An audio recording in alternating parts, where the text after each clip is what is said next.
Welcome back to the live show. It is currently 8:53 p.m.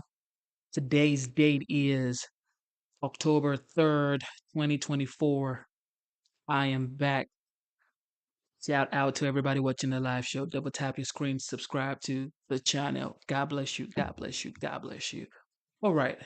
The title of today's stream is America is ready for a new beginning. And what do I mean by America is ready for a new beginning? Well, like we all know, the current situation of the country. Everybody's going through some sort of affordability dilemma. People are trying to pay their rent, people are trying to afford food. And now the US dock workers are on strike. This is the third day. I'm just thankful to God, bro. I'm just thankful to God. And I just hope you guys are okay out there. I hope you guys are okay out there, bro. Shout out to Michael Lakota. God bless you for tuning in. Um, I also want to say that this is the time for Americans, whether you are whatever, color, creed, whatever you are, as long as you are an American, whether you are was born in America or you migrated to America legally and you're now an American citizen, this is the time for you to come together as one and decide what the future is for the United States because America is ready for a new beginning. I'm rooting for you, especially now with all this turmoil going on. Hurricane Helen just hit the uh, this southern part of the United States. So Florida, Georgia, North Carolina, South Carolina, all of those places, it's going wild. I was affected by Hurricane Helene, so I had to move to an Airbnb. I had to move to an Airbnb like 2 hours away from where I stay. But I'm still thankful to God because without God, I'm not going to be here having this conversation with you guys.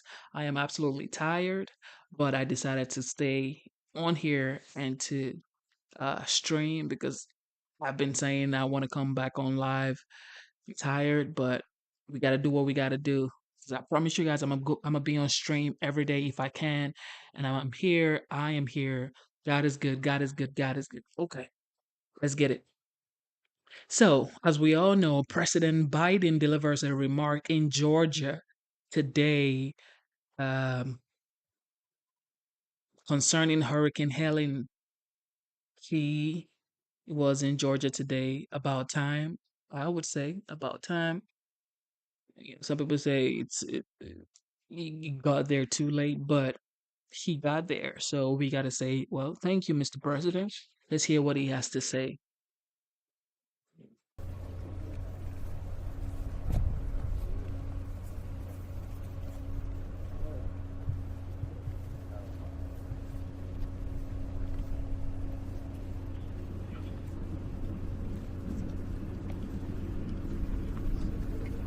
Good afternoon, everybody.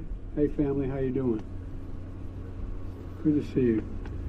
Folks, a week ago, Hurricane Helene became one of the strongest hurricanes ever in Florida and this part of Georgia. Roofs ripped off the buildings. Massive trees crashed into power lines, setting off loss of heat, electricity. Flooding wiped out homes. We were just down Florida has seen homes that were, I mean, just wiped away. Just the entire island gone. Families, they lost everything, including loved ones, including family members. And I know it isn't the first time. Just over a year ago, a major hurricane hit these same communities. A couple months ago, Hurricane Debbie did the same thing. 3 in a row. 3 in a row. You've been through hell. 3 in a row. And I want you to know, I see you, I hear you, I agree with you, and I promise you we have your back. We're going to stay until you're restored. Earlier today, I was briefed by Florida officials on the damage, and I met with first responders who've been working non-stop to provide aid and support to survivors. I did a walking tour of Keaton Beach with a bipartisan group of officials to survey what a 15-foot surge, some places went as high as 3 stories, does to a coastal community. Then I came here to Georgia to meet all of you to see firsthand how you're doing as well, because we're really in this together. We're separate states, but we're the United States of America. I want to thank Governor Kemp, who I spoke with again this morning. And Senator Warnock is behind me, Senator Austin Scott, Representative Sanford Bishop, old friends. In moments like this, it's time to put politics aside. Again, it's not one state versus other, it's the United States. You know, there's no Democrats or Republicans out here. It's what we do to make sure we restore the economy. Only Americans are here. I've been committed to being president for all America. In fact, all the major bills we've gotten passed, from over $1 trillion bill relating to infrastructure to a $368 billion bill on dealing with climate, a whole range of bills we got passed. Well, guess what? The fact of the matter is, more money from those bills have been spent in red states than in blue states. More in red states than blue states. As I said, it didn't matter where it was or who needed help. Not based on party, who needed help. And I mean it sincerely. So you can check it out. Our job is to help as many people as we can. As many as we can. And also, by the way, when you do that, I hope we begin to break down this rabid partisanship that exists. I mean that sincerely. There's no rationale for it. There's no rationale for it. And so, it doesn't matter who we help, it's who's needed help. And look, we're going to help as many people as we can. That's why, days before the storm hit, I pre-positioned extensive resources on the ground throughout the Southeast, extensively. First responders, search and rescue teams, food, water, ambulances. Before Helene had made landfall, I also immediately improved emergency declarations your governor and others asked for. And so all of us could focus on the first responders and standing up emergency operations centers. That was the focus. And yesterday, I approved Governor Kemp's request for a federal government to cover 100% of the cost for debris removal and emergency protective measures for 3 months, 100%. I must tell you, your senator had a little bit to do with that when he called me beforehand. But all kidding aside, we're doing the same for Florida as well as we're doing for North Carolina. Folks, this is going to pay for the urgent work to clear the mud, remove the downed trees, provide temporary housing. And on top of this, the Department of Agriculture, and I have with me the Secretary of Agriculture today, is on the ground to support farmers, ranchers, and small businesses impacted by this storm.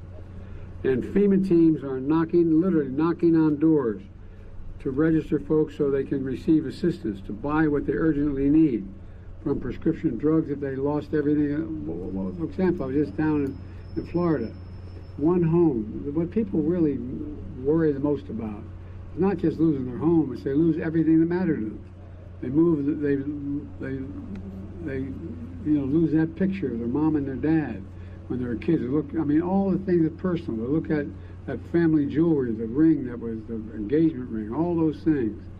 And I was with one rescuer who said there was a young family who had their entire home was lifted up and taken out into basically what we'd call a bayou. It's not a bayou, but a flat space out in the middle of a marsh. They went out there, they cut a road through with the vehicles that they got out there. They went in, and all they wanted to do was just receive, get back what they lost. They lost their home, but they were even more concerned about the personal things that mattered so much to the families. And so this is going to pay, as I said, this 100% to clear all the things that need to be cleared. And on top of this, the Department of Agriculture is on the ground supporting ranchers, farmers, and small businesses.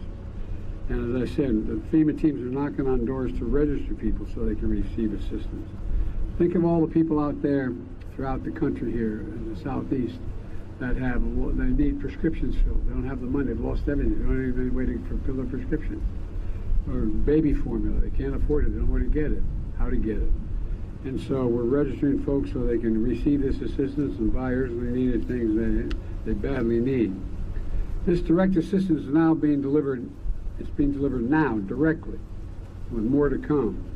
But folks, this entire project is going to cost billions of dollars, not tens of thousands, not millions, not a billion, billions of dollars, because it goes through so many states.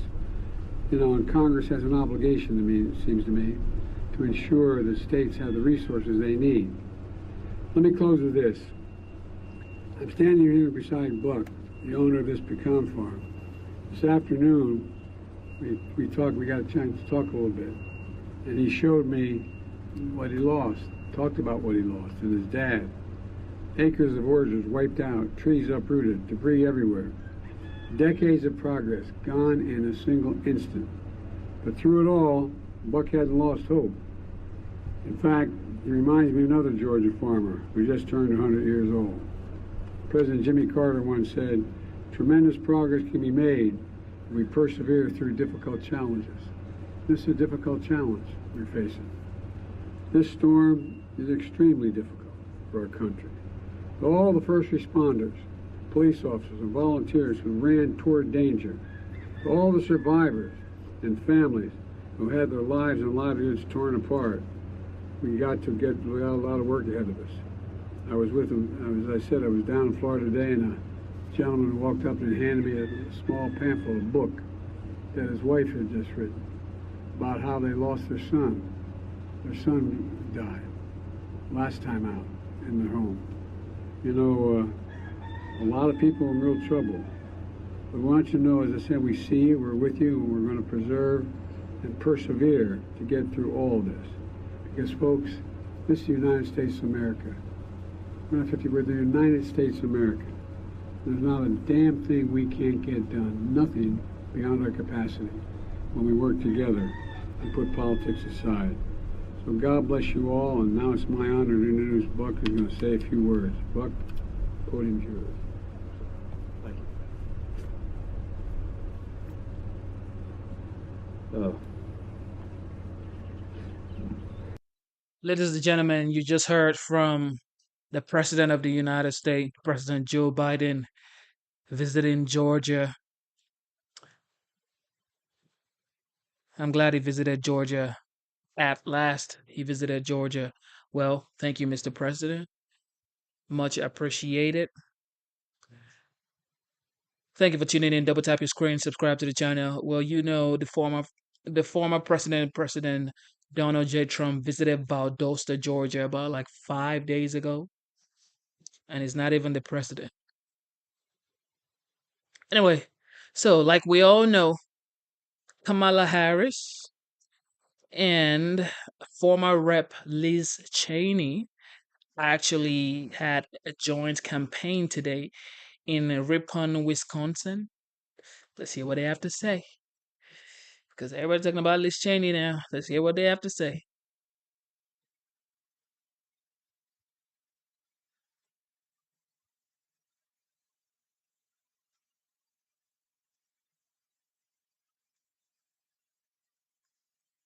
Let's hear what they have to say. Let's hear what they have to say. Wow. Thank you. Thank you all. Thank you.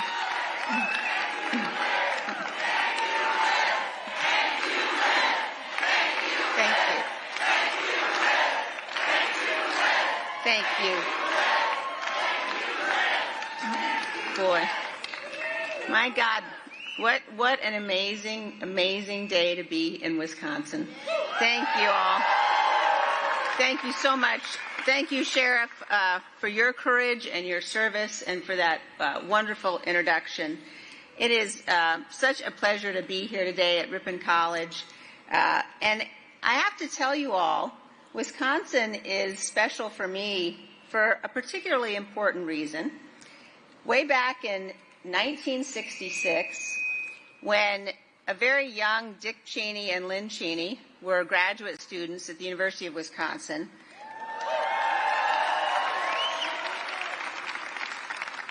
I was born here. And so, go Badgers, exactly. So coming back to Wisconsin always feels to me more than a little bit like coming home.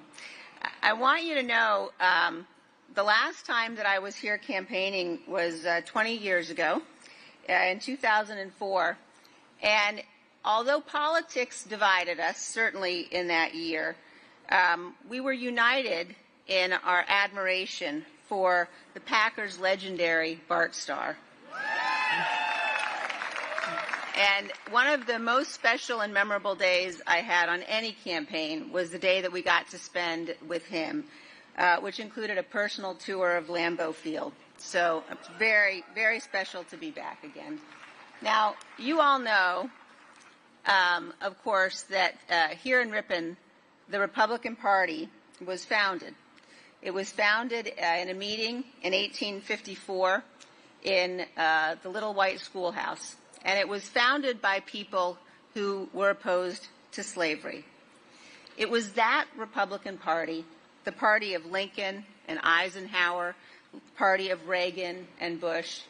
It's that party that I belonged to my entire life. I volunteered on my first presidential campaign. I already told you how old I am, so I'll tell you. In 1976, when I was 10 years old, and I was sealing envelopes for President Ford's re-election campaign, I cast my first vote ever in 1984 for Ronald Reagan. I served in the State Department in both Bush administrations, and I served in the United States House of Representatives for 3 terms, including as the 3rd highest ranking Republican in House leadership. So,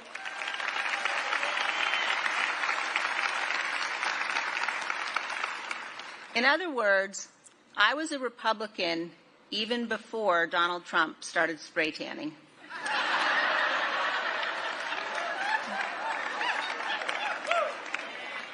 I am a Ronald Reagan conservative.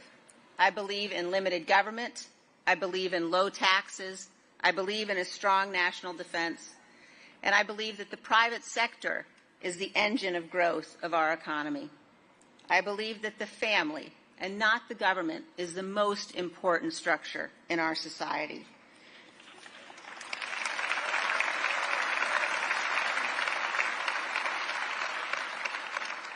I know that our security and our freedom depend upon a world in which America, with our allies, leads.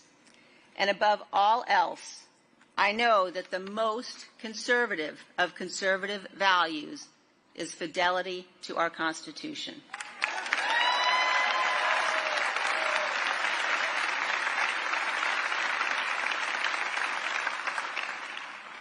I tell you, I have never voted for a Democrat, but this year I am proudly casting my vote for Vice President Kamala Harris.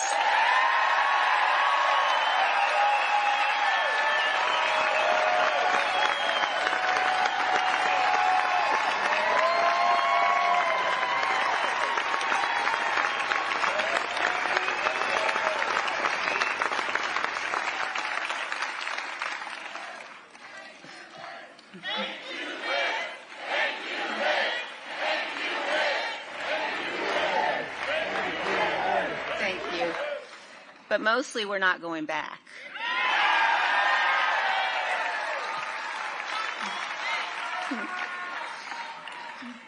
Vice President Harris is standing in the breach at a critical moment in our nation's history. She's working to unite reasonable people from all across the political spectrum.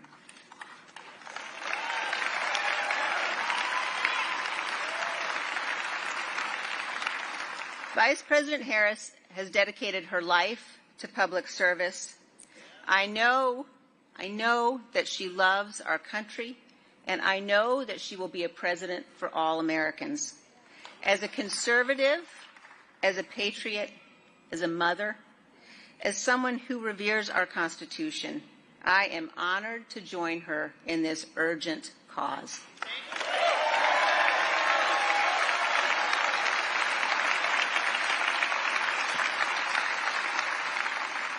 As we meet here today, our republic faces a threat unlike any we have faced before.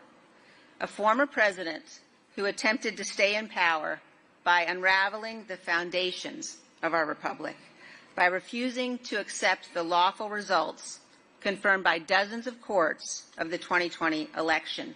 We cannot turn away from this truth.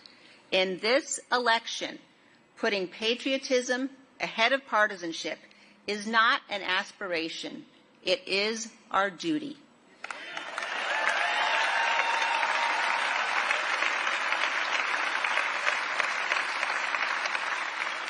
At the very heart of our survival as a republic is the peaceful transition of power. Ronald Reagan said this was nothing short of a miracle, that every 4 or 8 years, the most powerful office in our land, indeed the most powerful office in the world, is passed peacefully to a new president. In the United States of America, violence does not and must never determine who rules us. Voters do.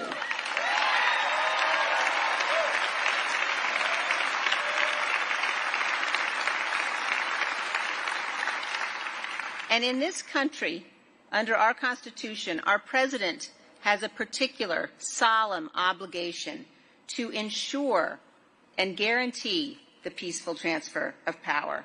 Since the beginning of the Republic, every president in our history has fulfilled that duty.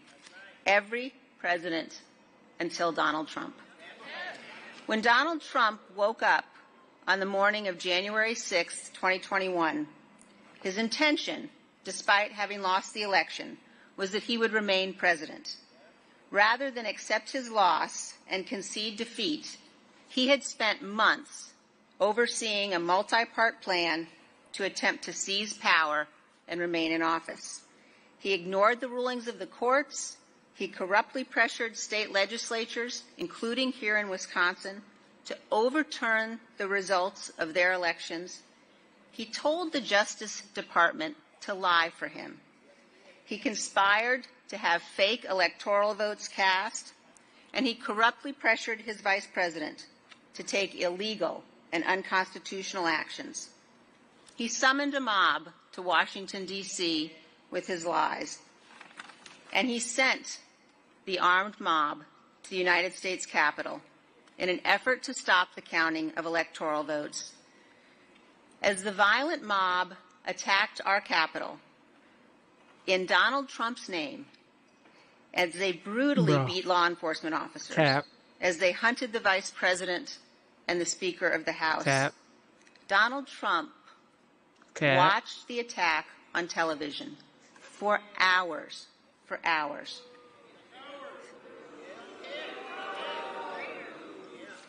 Sitting in the dining room next to the Oval Office, he refused repeated pleas from his family, from his closest advisors, from the most senior officials in his campaign and in our government to tell the mob to leave.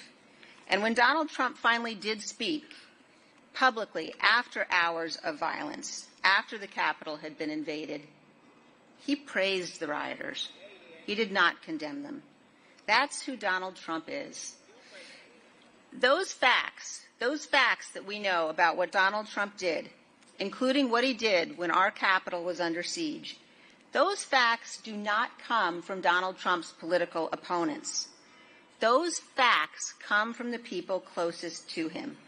They are the ones who testified that Donald Trump did not want to stop the violent attack on our Capitol. When he learned that Vice President Pence was not going to abandon his oath and help Trump seize power, Trump sent out a tweet attacking Pence and further inflaming the mob. One of Trump's aides testified that shortly after that, this aide received a phone call alerting him that the vice president had been evacuated for his own safety from his office off the floor of the Senate. This aide recalled rushing to the dining room to tell Trump, hoping that this information would convince him to take immediate action to ensure the vice president's safety. Instead, after this aide delivered that news, Donald Trump looked up at him and said, "So what?" He said, "So what?"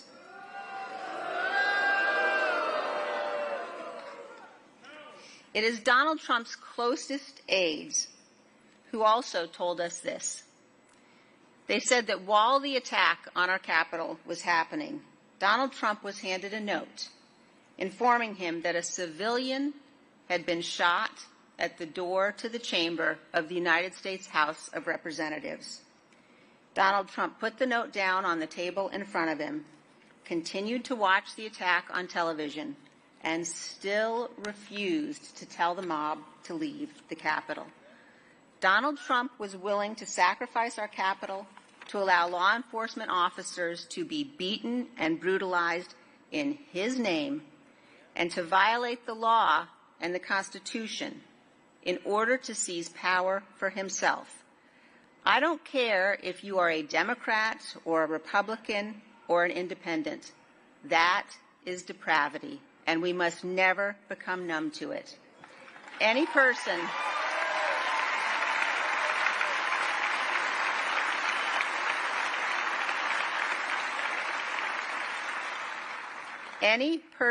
who would do these things can never be trusted with power again. We must defeat Donald Trump on November 5th.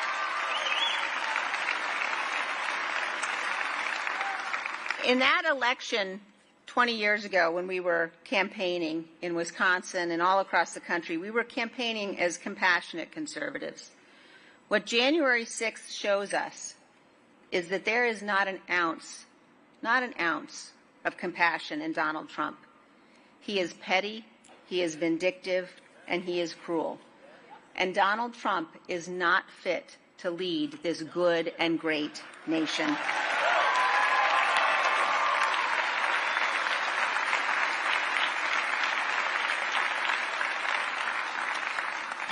Now, sometimes people will say, January 6th wasn't that big a deal.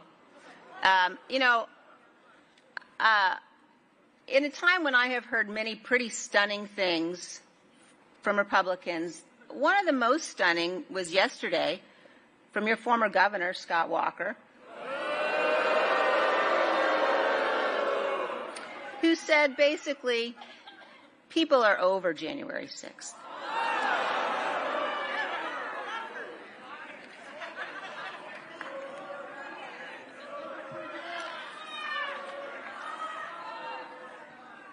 When you think about what that means, that an elected official, a former elected official, is so willing to minimize what happened, to say things like I've heard from others, to say, don't worry, our institutions held that day. We have a responsibility, all of us, to remind people that our Ladies and gentlemen, thank you for tuning in. Double tap your screen, subscribe to the channel. What do you think about what Liz Cheney's talking about? You think it's all cap, or she's just reading out of a script, or do you think she's just saying what she's supposed to say to support Kamala, or what do you think is going on? Double tap your screen, subscribe to the channel. Let's get it. institutions don't defend themselves. We, the people, have to do that. We, the people, defend our institutions.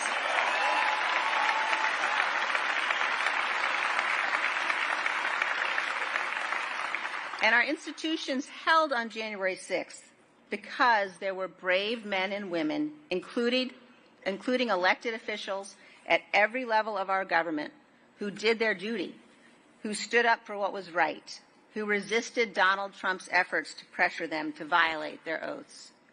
And our institutions held, especially because of the bravery of the men and women in law enforcement and in our military, in our Capitol Police, our Secret Service, the Metropolitan Police.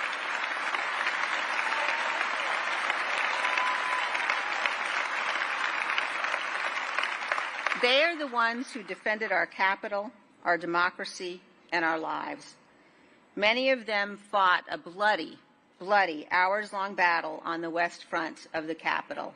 Go watch the video of that battle. It is sickening. They're the ones who held the line and prevented far worse from happening that day. They are the true profiles in courage. Do not let anyone lie about what happened and what they did.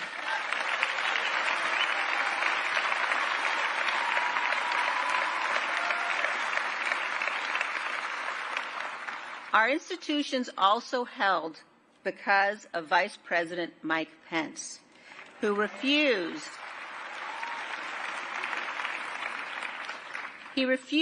to violate his oath to the Constitution.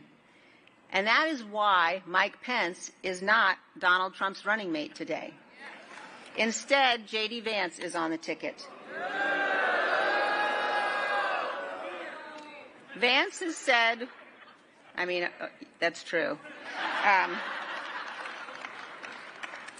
Vance has said repeatedly that he would have done what Donald Trump wanted, that he would have rejected electoral votes. He would have thrown out the votes of the people of Wisconsin because he didn't like the way that you voted. That is tyranny, and that is disqualifying.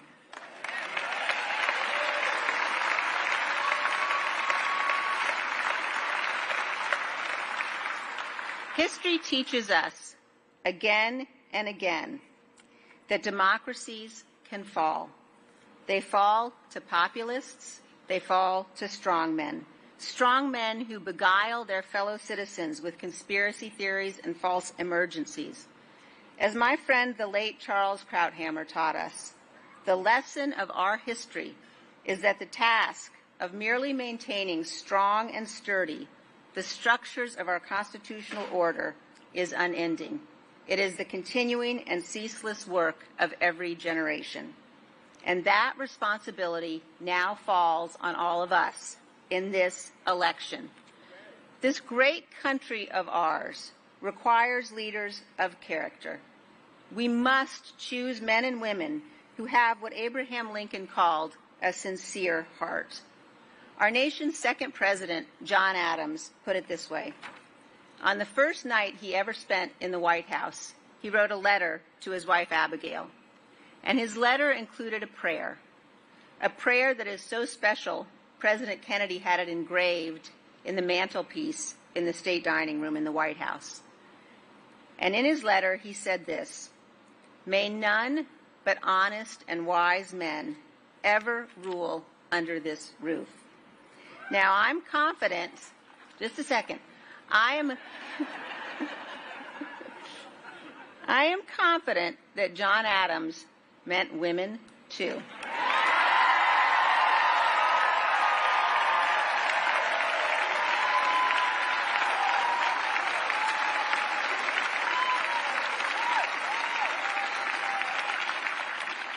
In this election, a broad coalition has come together to support Vice President Kamala Harris. Now, we may disagree on some things, but we are bound together by the one thing that matters to us as Americans more than any other, and that's our duty to our Constitution and our belief in the miracle and the blessing of this incredible nation. We have a shared commitment as Americans to ensuring that future generations live in a nation where power is transferred peacefully, where our leaders are men and women of good faith, and where our public servants set aside partisan battles to do what's right for this country. So today I ask all of you here and everyone listening across this great country to join us. I ask you to meet this moment. I ask you to stand in truth, to reject the depraved cruelty of Donald Trump. And I ask you instead to help us elect Kamala Harris for president.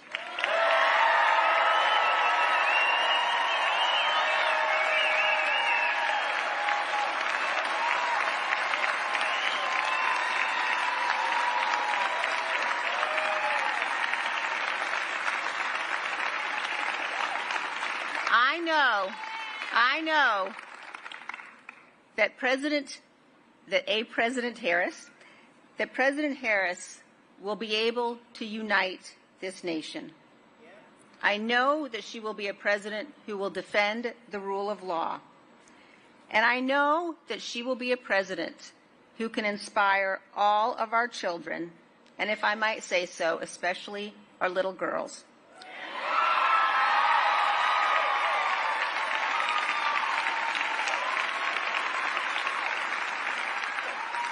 To do great things.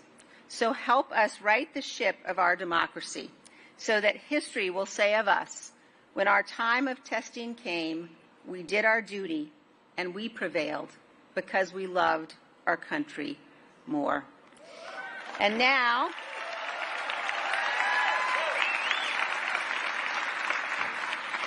it is my great honor to introduce you to our Vice President and the next President of the United States, Kamala Harris.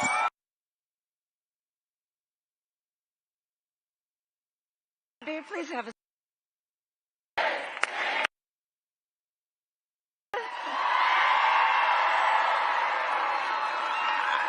I thank you, everyone, for being. Please have a seat. I thank you all for being here, but I have to emphasize that every time I come here, and Liz, I was actually a kid here too when my parents were at the University of Wisconsin, so we have that in common as well. In fact, Tony Evers always says when I land, "Welcome home." But I say all that to say every time that I've come here recently, one of the conversations that we have, all of us together, is how much we love our country. And that really is the binding factor in us all being together and taking the time to be together to really just renew and remind everyone of what is at stake, but born out of love that we have this fight. And I want to thank you, Liz Cheney, for reminding us that regardless of party affiliation is a factor that binds us all. And so I thank you for your support and your leadership and your courage.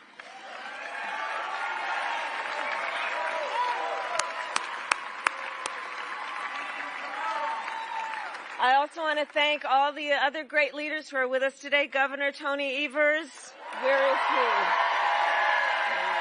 Thank you. Mayor Grant, thank you for the warm welcome. I want to thank Senator Tammy Baldwin, who is traveling around the state, but who I know you will re-elect in November. Thank you, Sheriff Mitchek, for your support and your life of service to the people of Iowa County. And so I do want to say a bit more about Liz Cheney. You all know her leadership, and she has obviously and so importantly been a leader for the people of Wyoming, but she has also been an extraordinary national leader and has served with great honor.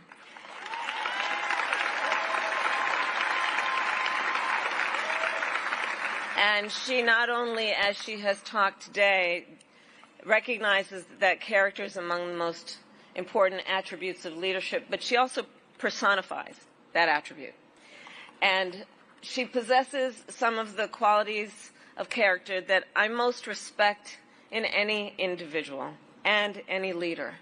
Courage, especially at a moment like this, where there are so many powerful forces that have been intent on trying to demean and belittle and make people afraid. And There are many who know it is wrong, and then there are those who have the courage to speak out loudly about it and the conviction to speak truth. And, you know, it is so admirable when anyone does it, and especially when it is difficult to do in an environment such as this. But Liz Cheney really is a leader who puts country above party and above self, a true patriot, and it is my profound honor to have your support.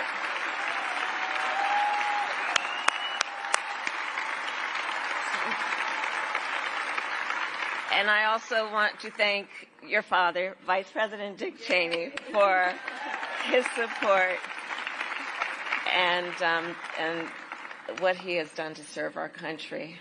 Every endorsement matters, and this endorsement matters a great deal, Liz, and it carries a special significance because, as you said, we may not see eye to eye on every issue, and we are going to get back to a healthy two-party system, I am sure of that, where we will have vigorous debates.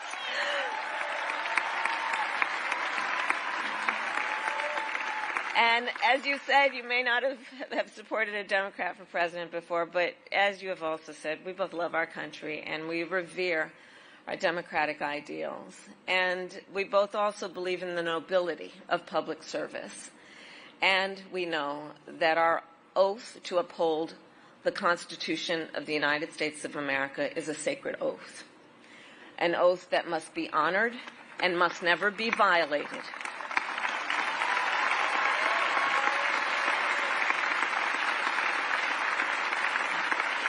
And your words today and the reason we are all here today, I think really do underscore perhaps one of the most fundamental questions that is facing the American people in this election.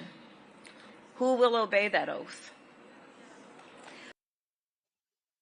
Thank you for tuning in one more time. You know what time it is. Double tap your screen, subscribe to the channel. Subscribe to the channel.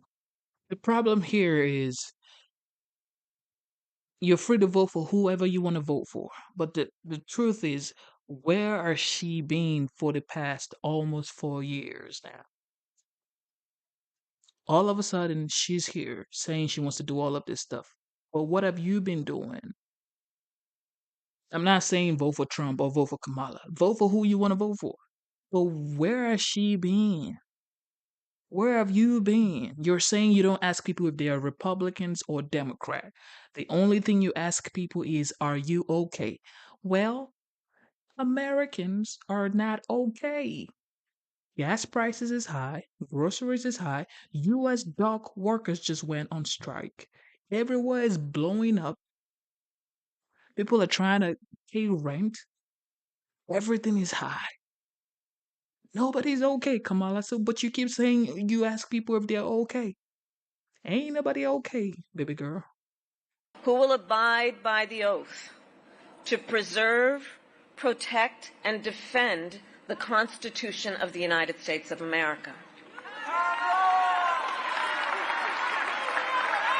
I have had the privilege. Thank you. Thank you.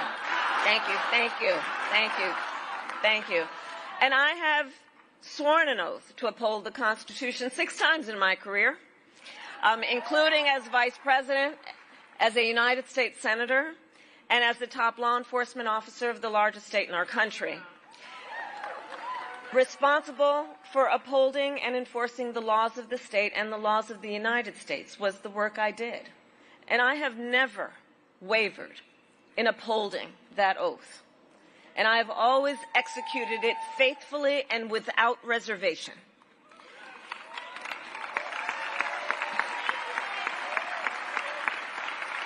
And therein lies the profound difference between Donald Trump and me. He, who violated the oath to uphold the Constitution of the United States of America. And make no mistake, he who, if given the chance, would violate it. Thank you one more time for tuning in. Double tap your screen, subscribe to the channel. Everybody in the chat now saying, well, she has been doing a lot of work He's been passing bills according to you guys in the chat. But the problem here is, okay, say she's been working hard. All right. I would say she's been working hard, okay? The Vice President, Kamala Harris, has been working really hard. I get it. Why is everybody in this shoe right now? Why is the economy right here right now? Why? Why does she always blame Trump for everything bad happening? Everybody is struggling. Anybody you talk to, if you ask them, are you better off now than you were 4 or 5 years ago? Everybody's gonna say, no, I was better off during Trump's time. Everybody's gonna say that. So I get it. He's been working hard. But why is the economy like this? Can anybody just explain to me why everything is so expensive? You say price gouging. Why weren't they price gouging during Trump's time? I get it. Okay, these corporations are experiencing record profit. Why are they price gouging? She says price gouging. Why weren't they price gouging during Trump's time? Why weren't all these people blowing up themselves during Trump's time? Is it because they didn't want smoke with Trump? I don't get it. Again, Donald Trump lost the 2020 election.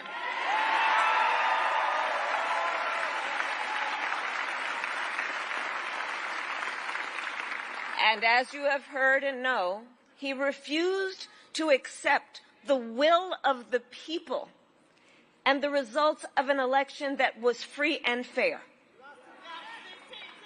As you have heard, he sent an armed mob to the United States Capitol, where they assaulted law enforcement officers. He threatened the life of his own vice president and refused to engage in the peaceful transfer of power. And let us be clear about how he intends to use power if elected again. He has called for jailing journalists, political opponents, anyone he sees and deems as being an enemy. He has pledged to destroy the independence of the Department of Justice. And he called for deploying our active duty military against our own citizens. Well, I believe you and my running mates both.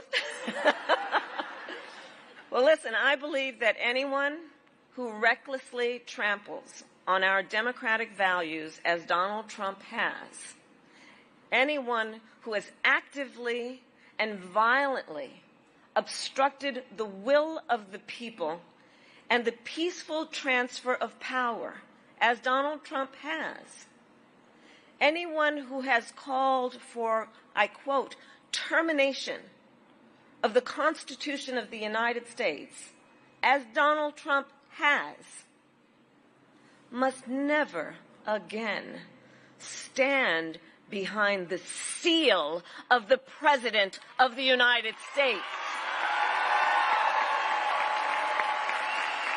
Never again.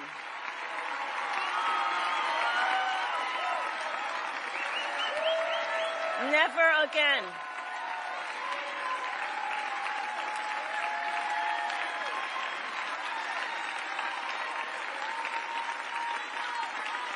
And the tragic truth that we are facing in this election for President of the United States is Please. that there is actually an honest question about whether one of the candidates will uphold the oath to the Constitution of the United States. That is the tragic truth of this election, that this is actually an honest question that we are having as Americans. And I know the vast majority of us agree that upholding the Constitution must be a basic requirement we expect of anyone seeking the highest office in the land. I know Matthew, the vast yo, majority Matthew, of you us, wild. regardless of your political party, agree we must hold sacred America's fundamental principles, from the rule of law to free and fair elections to the peaceful transfer of power.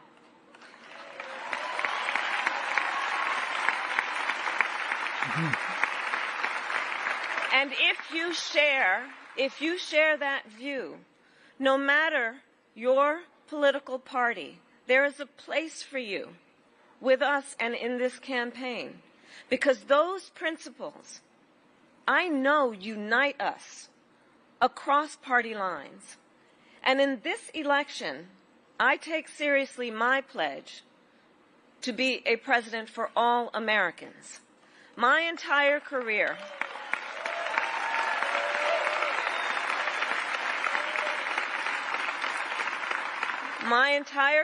I've only had one client, the people.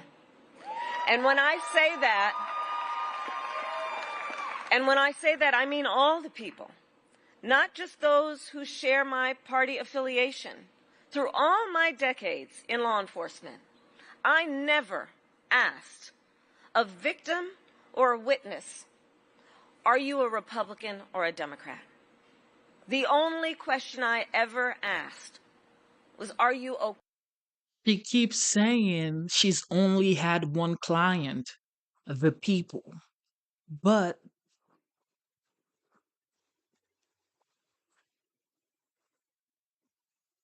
she keeps saying she's only had one client, the people. But the people are struggling. The people are struggling. The people are finding it hard to afford food, gas, basic things that they used to be able to afford. My question is, why are you saying the people are my number one priority and then the people are struggling? I don't, what is going on? These same people that you're saying that they are your number one priority are suffering.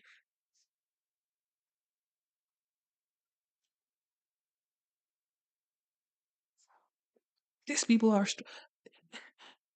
these people are suffering way more than they have ever suffered. Like, I don't, man. And that is the kind of president we deserve, and I pledge to you that is the kind of president I will be.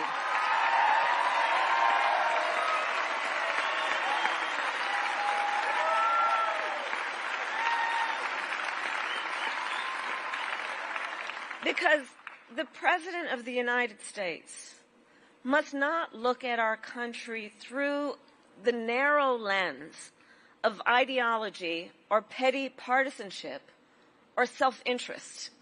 The President of the United States must not look at our country as an instrument for their own ambitions. Our nation is not some spoil to be won. The United States of America is the greatest idea humanity ever devised. The nation that inspired the world to believe in the possibilities of a representative government. And so, in the face of those who would endanger our magnificent experiment, people of every party must stand together. And let me be clear, democracy and freedom are not only at stake here at home, they are also at stake around the world. As President of the United States, I will strengthen, not abdicate, America's global leadership.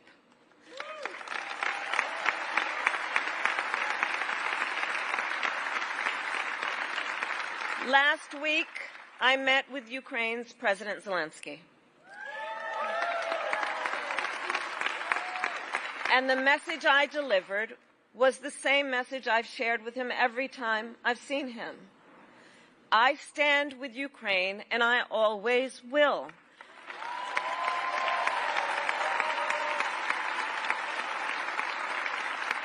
And I told him, as I have before, I want Ukraine to prevail. By contrast, in our debate, Donald Trump couldn't even bring himself to say he wanted Ukraine to win the war. Couldn't even bring himself to say that. A war that Putin, a brutal dictator, launched against a free and independent people. Trump wants to force Ukraine to give up its sovereign territory.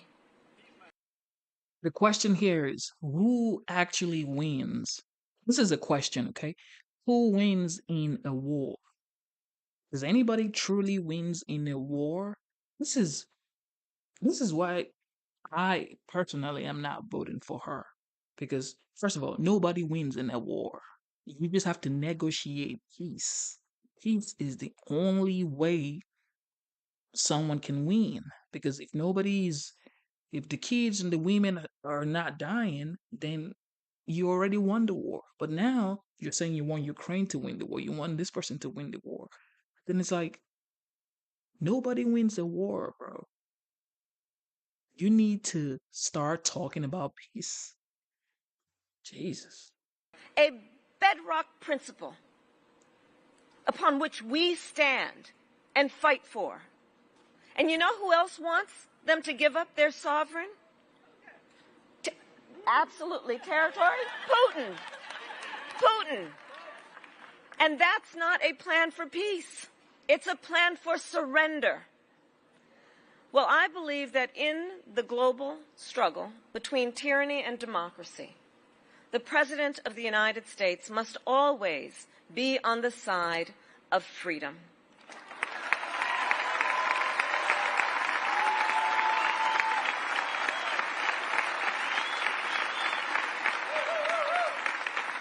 So we are gathered here today in Ripon, not far, as the Congresswoman mentioned, from a small building where the Republican Party was born in 1854.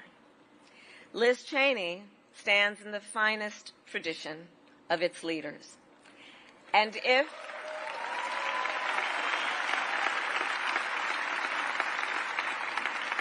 people across Wisconsin and our nation are willing to do what Liz is doing, to stand up for the rule of law, for our democratic ideals, and the Constitution of the United States, then together I know we can chart a new way forward, not as members of any one party, but as Americans.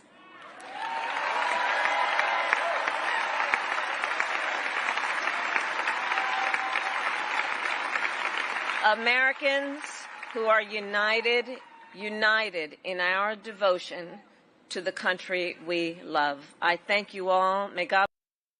Man, double tap your screen, subscribe to the channel. She did what she was supposed to do. She talked to the people that are gonna be voting for her in the first place. But the fact is, if you have the power, if you have the office with the vice presidency, and you are second in command, you could talk to the president of the United States, and you have said the current president, President Joe Biden, is the greatest president of our generation. Why don't you talk to the greatest president of our generation and say, you know what? Let's start implementing some of the things that I'm saying I want to do. Why aren't you doing it now? Why isn't there some sort of affordability now? People are paying higher prices now than ever. How do you expect people to rally behind you? I really want to see the first woman president of the United States. I really want to see it. But it's like people are suffering now. What do you want these people to do? We need a break. Damn. Man, double tap your screen, subscribe to the channel. All right, as we all know, the OG Donald Trump was in Michigan today. Let's hear what he has to say.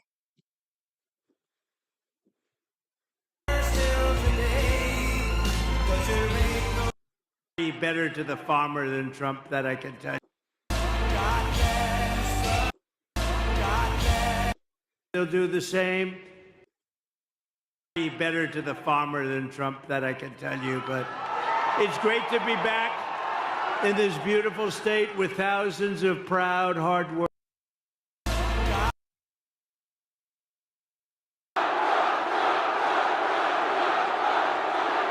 Thank you very much. Hello, Michigan. I love to be in Michigan.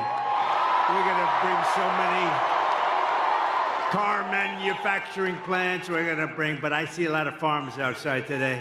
And there's never been anybody better to the farmer than Trump, that I can tell you. But it's great to be back in this beautiful state with thousands of proud, hardworking American patriots, which is exactly what you are. Early mail-in voting is underway now in Michigan, so if you want, go out and get that ballot, return it as soon as possible. And if not, get a ballot, just go and vote. You got to vote. We got to win this election. Our country is being destroyed by these lunatics. And while you're at it, get as many other Trump supporters as you can, and they'll do the same. 33 days from now, we are going to win the state of Michigan. We are going to defeat Lion Kamala Harris, one of the worst candidates ever. We've never had a candidate like that. And how about the vice president? That's going to be president someday? I don't think so. I don't think so. Did you see the debate? I don't think that's going to be president. He called himself knucklehead. We don't want a knucklehead as a president. And we're going to make America great again.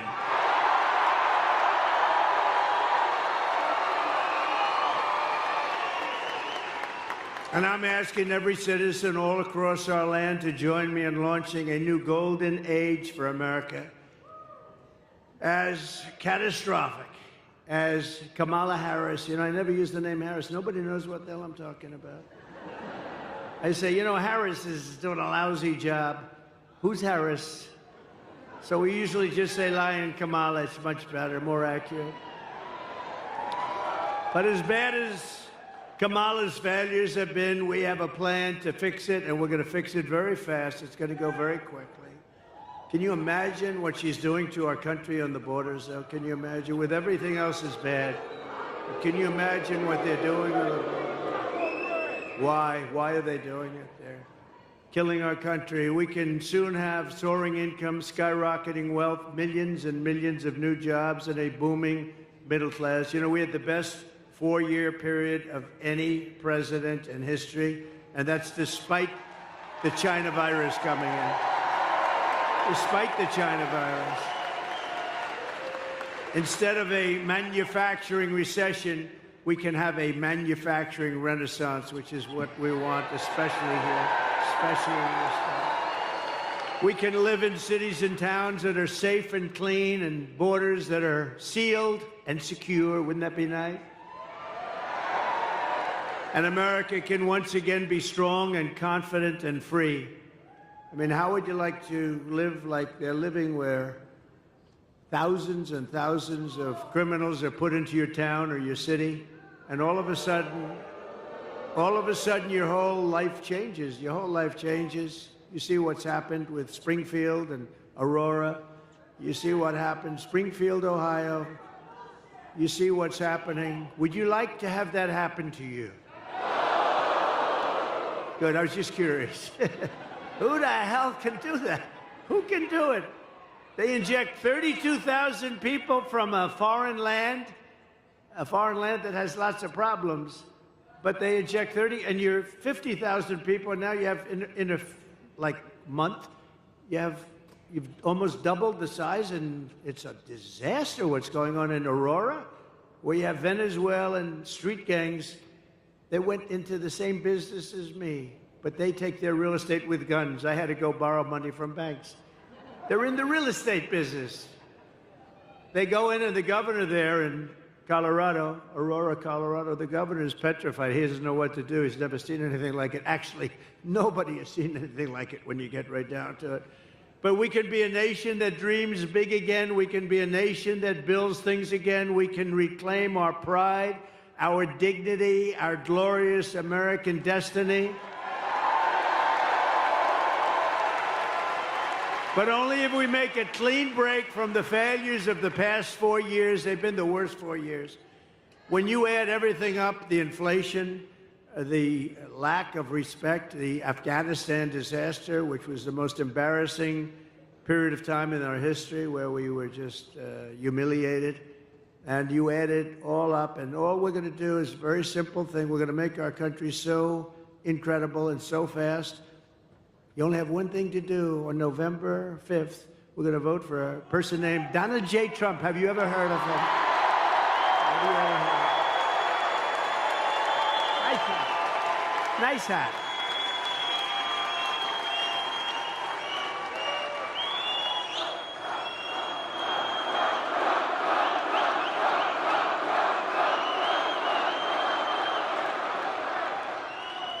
But if Lion Kamala gets in, if she gets, can you imagine another 4 years like we've lived the last one? Think of it. People are dying in North Carolina. They're dying all over those 5, 6 states. They're dying, and they're getting no help from our federal government because they have no money, because their money's been spent on people that should not be in our country. If Lion Kamala gets 4 more years, instead of a golden age, America will instead be plunged into a dark age. Your family finances will be permanently destroyed. Your borders will be gone forever. They already are when you think of it, right? We don't have any borders. You're a border state now. You know that. Welcome. Congratulations. Tens of millions more illegal aliens will invade our cities and towns. Medicare and Social Security will buckle and collapse from the weight of all of these people becoming proud members of our Social Security system. Isn't that nice? Remember, for 4 years, I took care of it. I didn't raise the age 5 years. You know what that means? That means, darling, I thought I was going to have Social Security. I thought I was going to retire a little early. But they've raised the age by 5 or 6 or 7 years. That's what they're going to do to you. I won't, because I would have done it already if I was going to do it. But they're going to do it. They're going to do it. And they're really destroying the whole system. And the world will be thrown into chaos and conflict like never before, although we're pretty close to that right now. And we're also very close to a third world war. And we have incompetent people running our country. We don't want to have them. Did you see where Biden said today when they asked what about Israel, what are they doing? And he said, well, I don't know. He didn't even know where the hell he was. You know, it's all these politicians now. I think I was the only one that ever went to the planes and the helicopters and talked, right? Now they all sort of stop and they talk, but he doesn't do a good job of it. He talks but he said, well, they'll have to do, I don't want them to do anything, Israel. But as long as they don't destroy the nuclear weapons on the other side. I said, did he say that? No, isn't it supposed to be the opposite, Judge? We got some of the biggest judges in the country right here. But isn't it supposed to be the opposite? No, as long as you do destroy the nuclear weapons, right? He said he's the worst foreign policy president in history, and everybody knew that from the beginning. No, he said as long as they don't destroy the nuclear, and I'm still trying to figure that one out. Nobody can figure it out. He can't figure it out either, come to think. If you want to avoid this miserable fate for America, Michigan and the entire Midwest will have to go out and we have to be too big to rig. You know that. Too big to rig. Turn out and vote in record numbers. Too big to rig.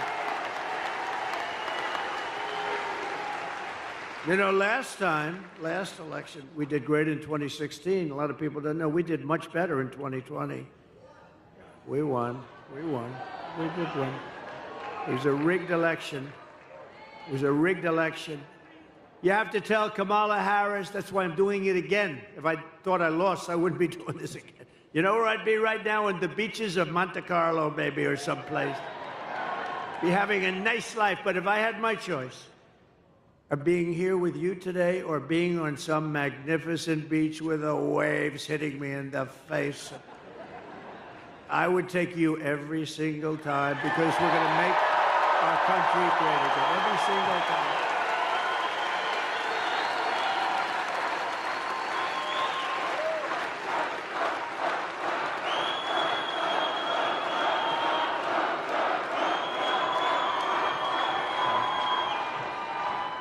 It's a very energetic crowd.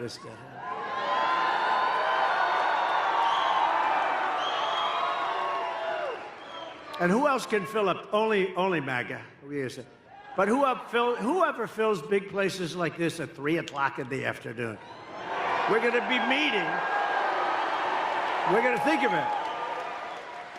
I just left Wisconsin. We 5 days ago, we had a sort of a rally.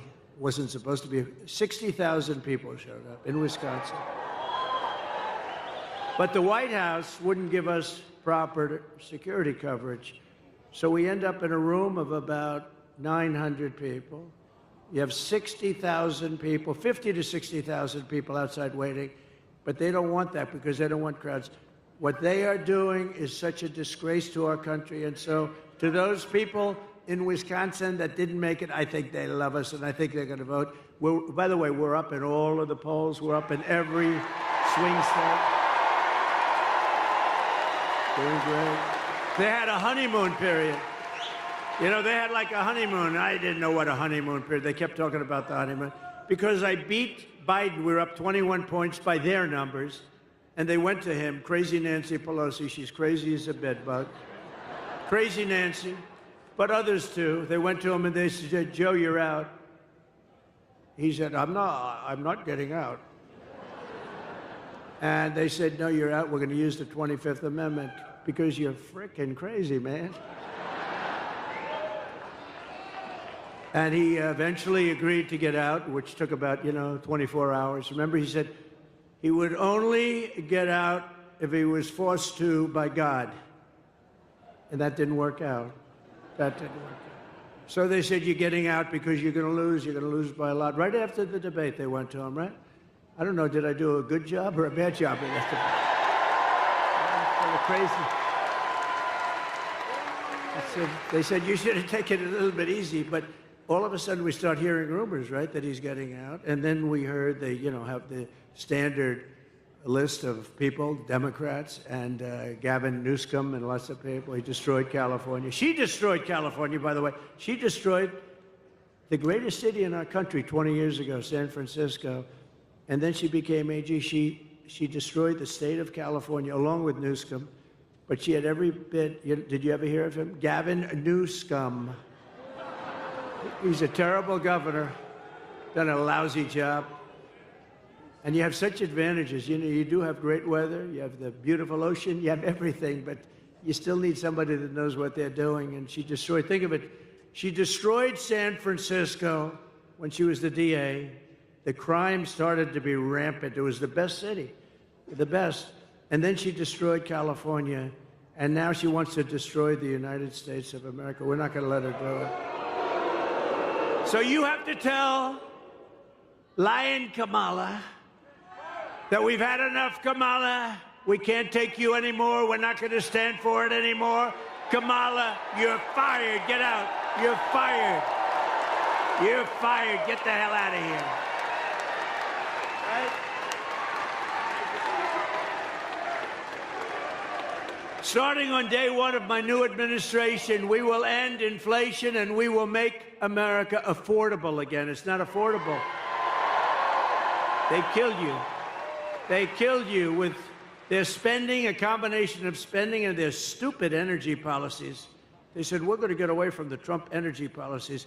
We were energy independent. Your numbers were the lowest they were in 30 years. We're going to get lower numbers. By the way, we are going to, from January 20th, that's the day you take office, 1 year from January 20th, your energy bills will be one half what they are right now.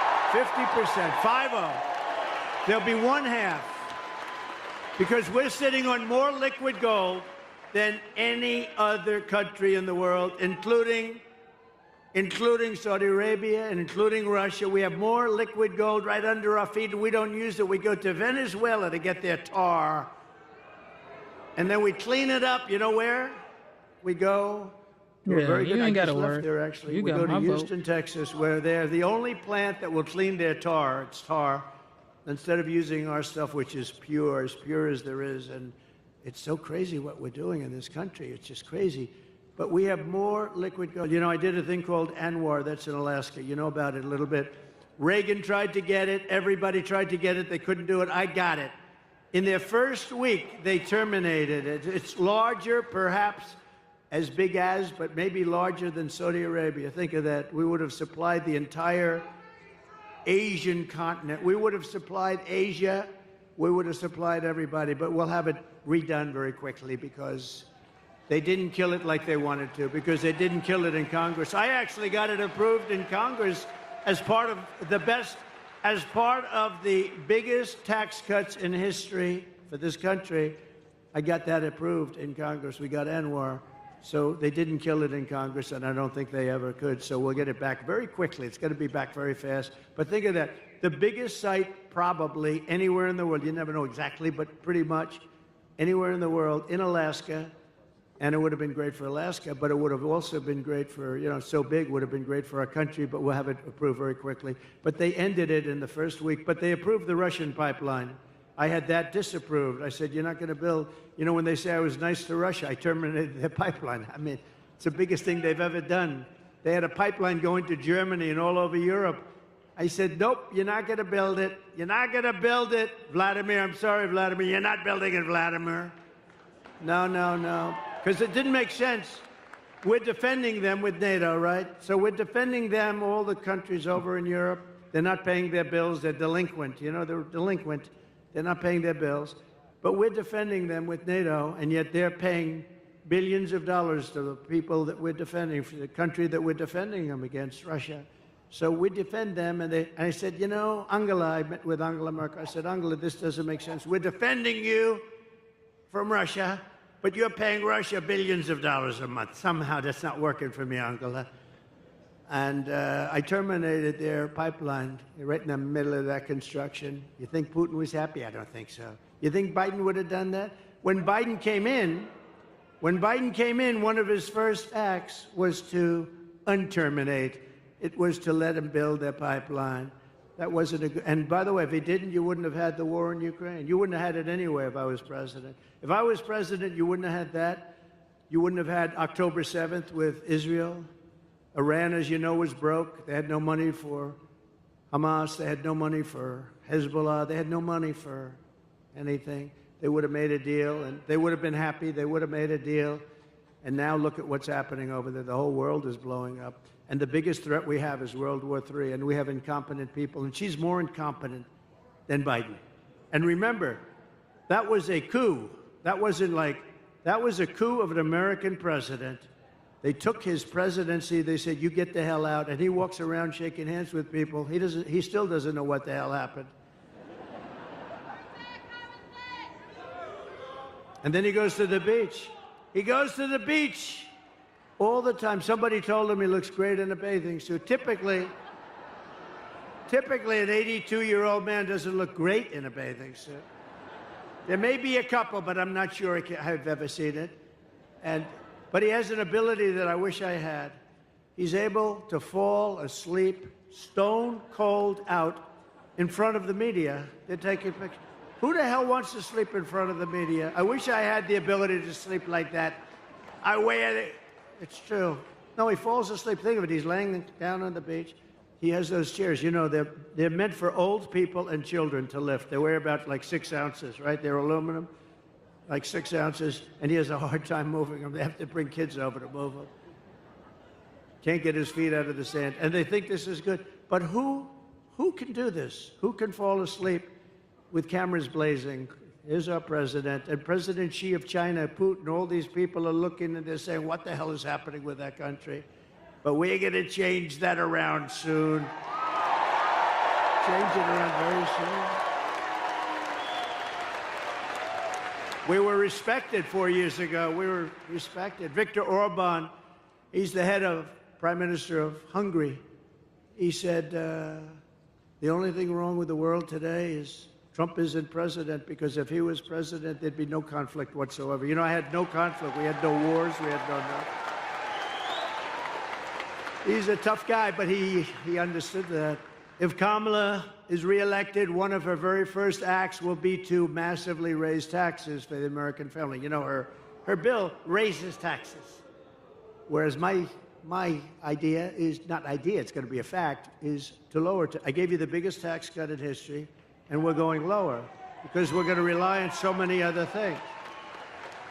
Today, socialist Bernie Sanders is out on the trail campaigning for her because Kamala is known as the tax queen. Do you know that she is considered to be far left of Bernie Sanders? Now, Bernie, we know, he's crazy. He's crazy Bernie. We call him crazy. He got screwed twice, actually. He ran twice, looked like he won, and you know, he's a good sport, though. He acts like nothing happened. First it was Hillary, then it was this one, right? It was Joe. Sleepy Joe beat him. But we have a little video. You know, I only do this for people when I like people. I do the videos. Otherwise, they're too expensive. So let's put it up. Kamala Harris is going to significantly raise taxes. Kamala's plan will raise families' taxes by nearly $2,600 a year. Under Kamala, prices have already soared. Now she'd make it worse with even higher taxes. Taxes are going to have to go up. President Trump will cut taxes again. No taxes on tips, overtime, or Social Security. And not only King Trump have approved this message.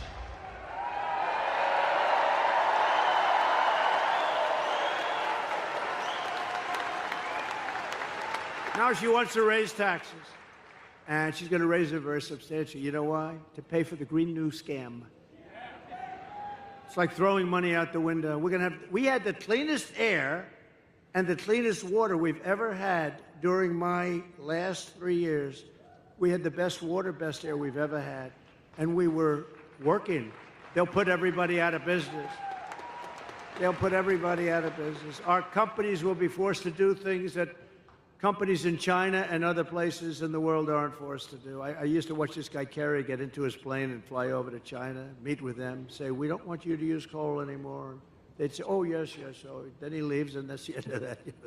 They don't do a thing. They say, what a stupid country that is. For years, Americans have watched as our country has been stripped of our jobs. By the way, this state, more than any other, you lost 60% of your automobile business over the years. And you know, a lot of it went to China, but a lot of it is currently going to Mexico. And China owns it, but it's going to Mexico. They think they're going to make cars. They're going to make cars and sell them into the United States with no tax. And that will destroy. It won't happen. It won't happen. And I'll tell you why in just a couple of minutes if you don't mind waiting. But it won't happen. They want to strip us of our wealth, and you've seen our companies being sold off to foreign countries all the time. And how about U.S. Steel? I'm not going to let them sell U.S. Steel. I don't care, even if it's maybe good, but this was the most important. 65, 70 years ago, U.S. Steel was the most important company in the world. Now, Japan wants to buy it. I would not let that happen. I hope it doesn't go through before I get there, because if I get there and it's not done, we're not letting that. We'll help it. We'll help it get along. But we're not letting them buy U.S. Steel. But with my plan for the American economy, this will stop immediately all of this nonsense that they're doing, all of the hurt they're inflicting upon us. And we will begin to take other countries' jobs and factories, bringing businesses and trillions of dollars back to the United States of America.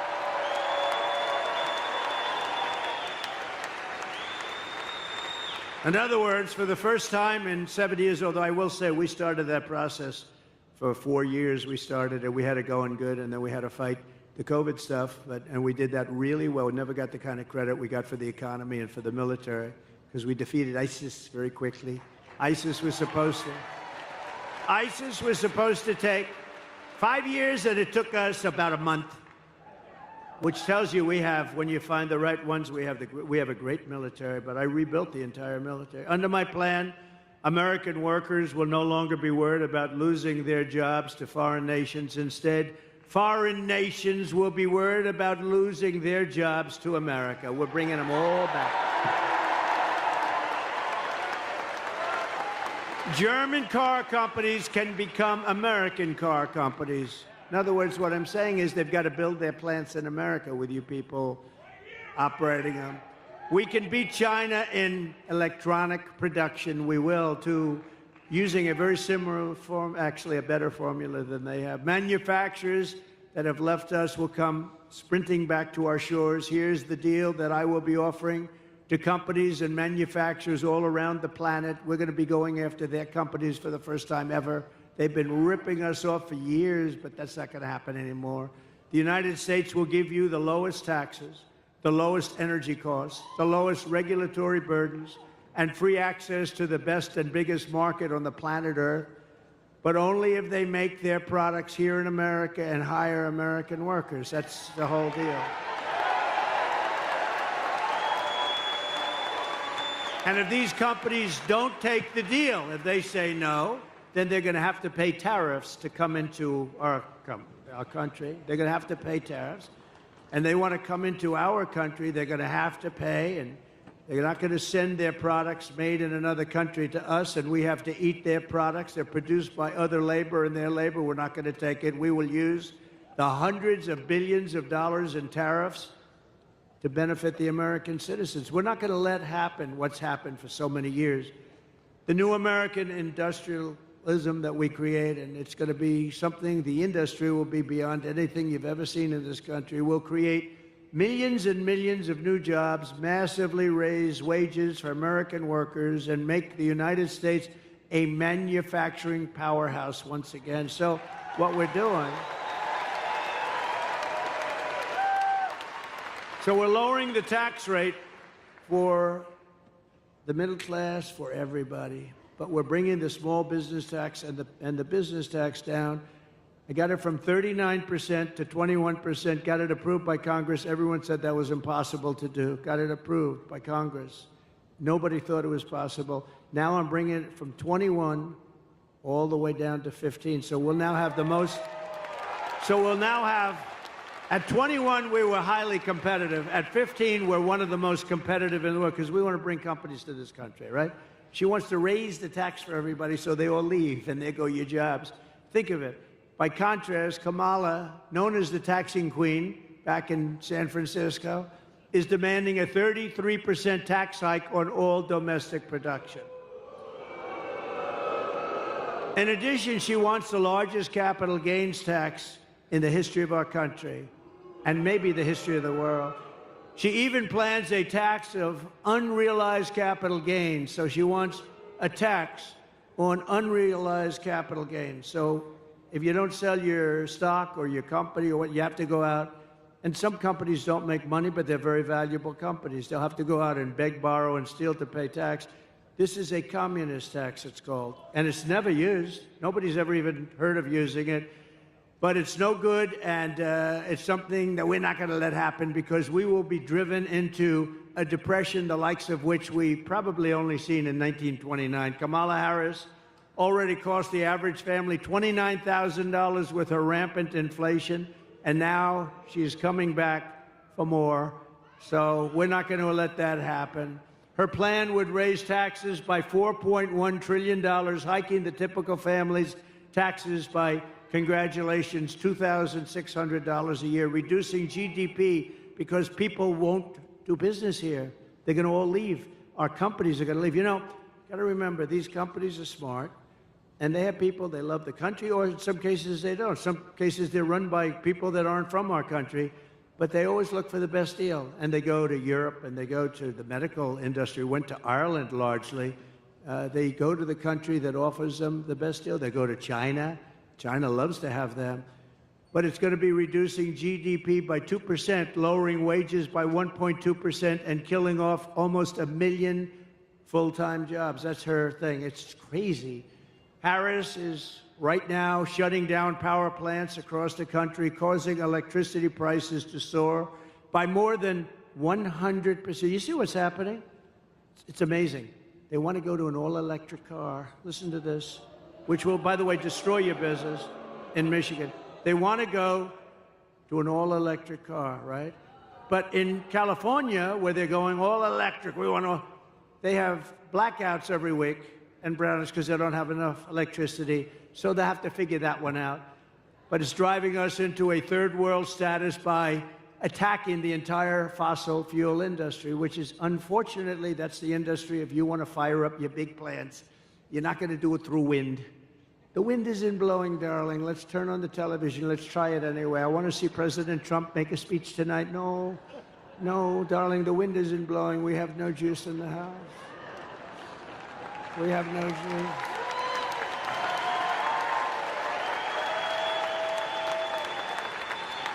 If Kamala Harris, I mean, think of this, her America, if you ship production overseas, she will give you a tax break. In other words, her tax break, this is her plan. It's a plan for stupid people. Her tax break is that you'll get a tax break if you ship your product overseas. No, it's supposed to be the opposite. With her tie-breaking vote on what I call the Inflation Creation Act, supposed to call the Inflation Reduction Act, remember? And they admitted it was a scam. It's not a name because it had nothing to do with inflation except raising it. It was really a way of getting money for the Green New Scam. So they actually admitted the Inflation Reduction Act was a scam, but I call it the Inflation Creation Act. I actually like the way that sounds pretty good. She is going to create tremendous inflation. She's sending billions of dollars to Chinese battery factories, Chinese solar factories, and Chinese electronics factories. And we don't have to send anything. All we have to do is make it expensive for them to send their product into the United States. And they will end up building, or somebody else will, those plants in the United States. In other words, tariffs to me are the most beautiful word. Other than my chart, I love that chart. Other than my chart, it's one of the most beautiful things I've ever seen. It's going to make our country rich. Unfortunately, we have a lot of stupid politicians in Washington. They don't like it. It's actually they're learning, though. They're figuring it out. It'll make our country rich again. Our country right now owes $36 trillion. It's going to make us very rich very fast, and the rest of the world will be living with it, and they'll be fine, and we'll help people out, too. But it's time that we took care of ourselves. It's time we put America first, right?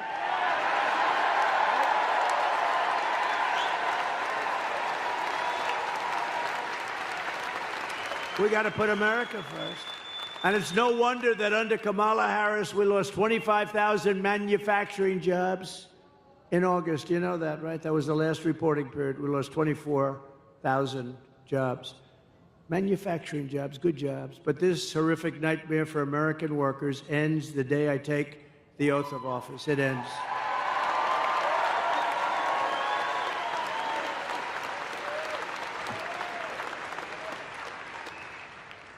We will cut energy and thank you.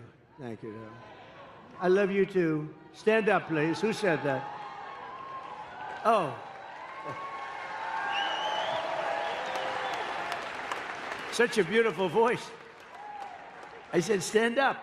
That's a beautiful voice, beautiful person. Thank you very much.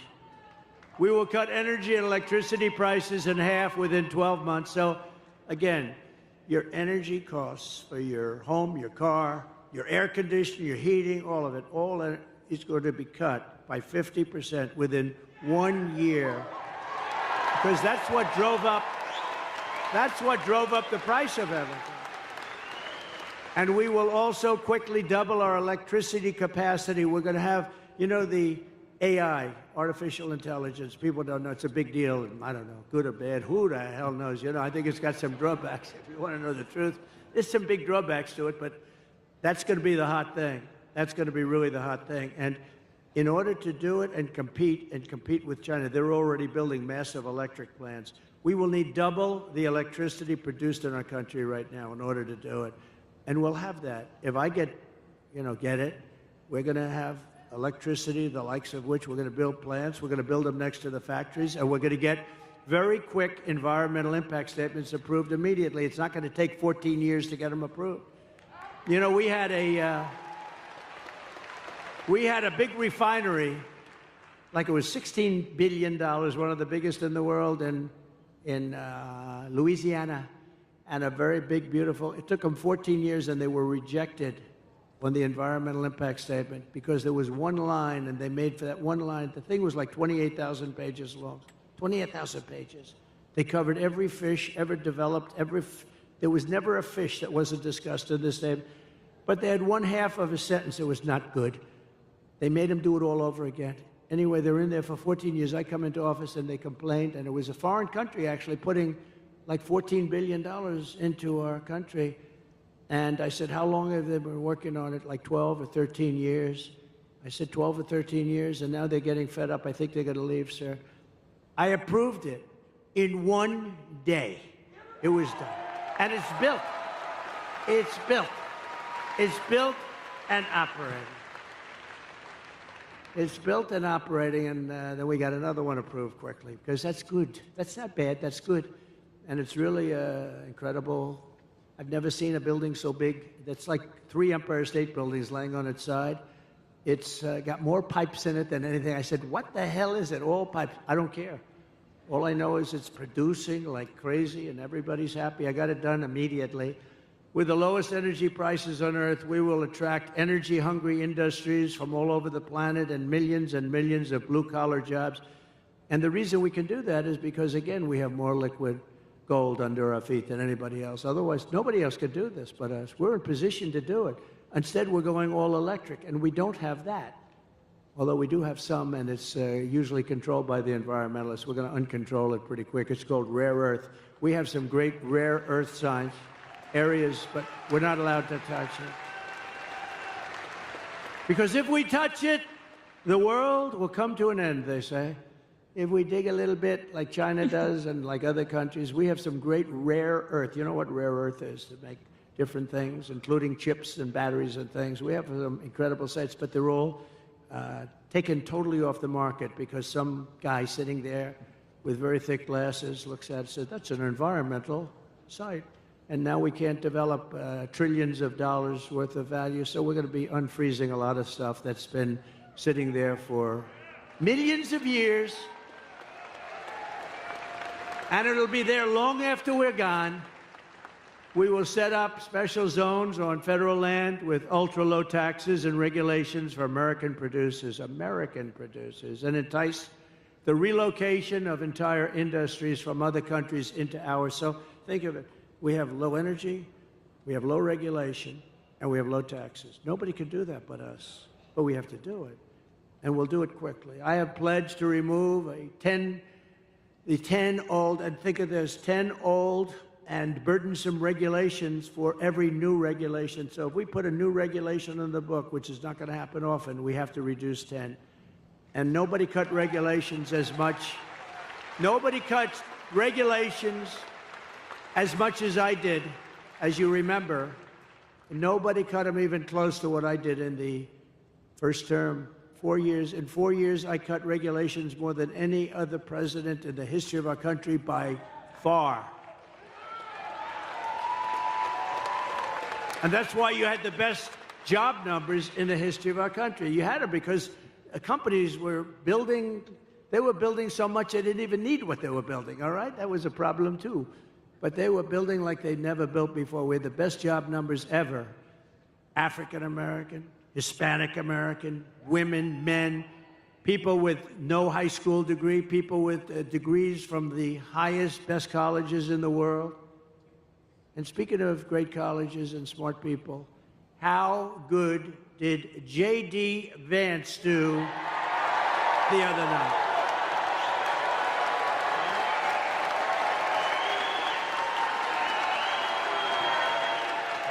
Didn't he do great?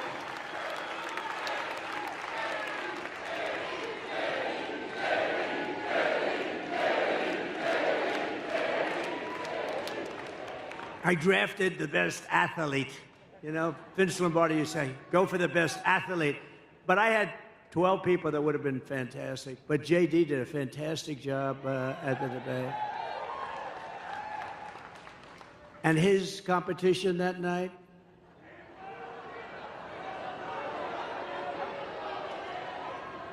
he cannot be president. He cannot be president of the United States. If you want your incomes to plummet, your net worth to collapse, your tax bills to soar, your jobs to disappear, then vote for Lion Kamala to be the tax queen, to be your president, because if you want to do all those things where your country goes to hell, where your country ends up in a 1929-style depression, then vote for Kamala.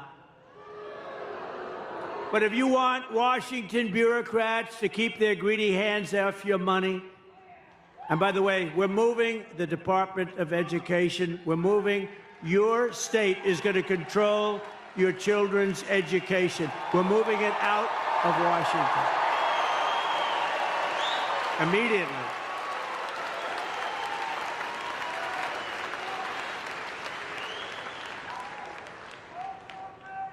And, you know, we were going to do that, but then we got the COVID thing came in, the gift from China. The China virus came in, and we had to hold up. But we're going to be moving. Because think of it. We have the worst we're like number 40 out of 40. We're right at the bottom of the pack, 38, 39, and 40. Norway, Denmark, Sweden, and I hate to say China. Those are the top four, and others, but those are generally the top four. But I'll tell you where we're number one, cost per pupil. We're number one by so much, it's not even close. So we spend more per pupil, and yet we're ranked at the bottom of the list. So here's what we're doing. We're going to let the great state of Michigan run your education. We're going to let Iowa run its education. We're going to let Idaho run their education.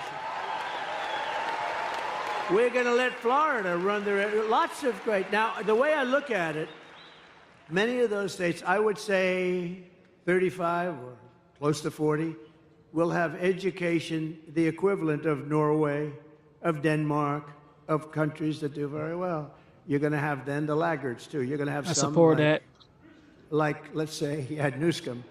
Like, California will have a problem. We'll help them out a little bit, but they're going to have to run their own education. It's going to really make, I think we're going to soar. And, you know, you can do it for about half the cost, too. We spend more money. We have building after building you pass in Washington, D.C., Department of Education, Department of Education. You say, what the hell do all these people do? Here's what I need. I need one good person, let's say, to be the secretary, and then I need a real secretary that takes stenography. I need two people, because I just want them to make sure they teach English, that they teach reading, writing, and arithmetic.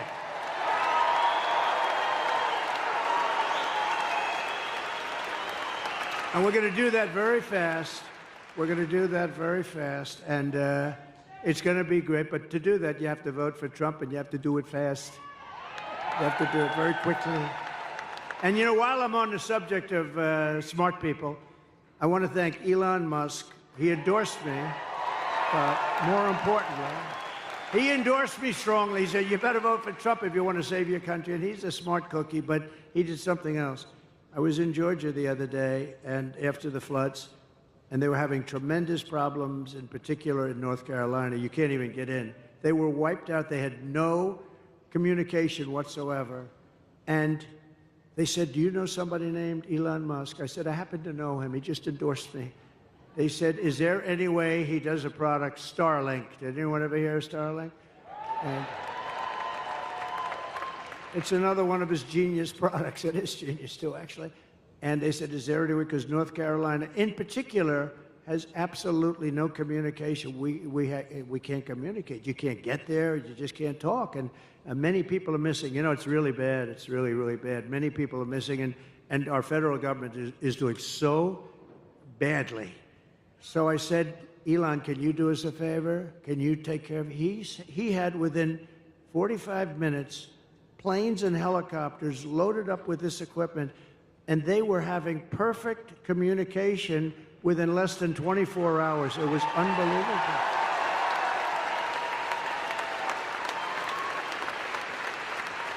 And I said to the person that got me and made the request, who's over there really suffering too, I said, well, what's the difference between that and what they had with the hard wire? They said, actually, the hard wire is not as good. Think of that. So this man got, and he also said, just take it. You'll pay if you can. I mean, people are getting these expensive systems from him, and we really owe him a debt of gratitude. Elon Musk. Great. Not a lot of people would have done that. Most people could not have acted that fast either. He got it right away. They were starting to load, I think, before the phone conversation ended. So we have to thank him. I wish our federal government could move like that, right? Instead of spending money on people that are ruining our country. I delivered you the largest tax cuts in American history, and we'll do it again. We're going to get them lower, but we're going to do something else. No tax on tips.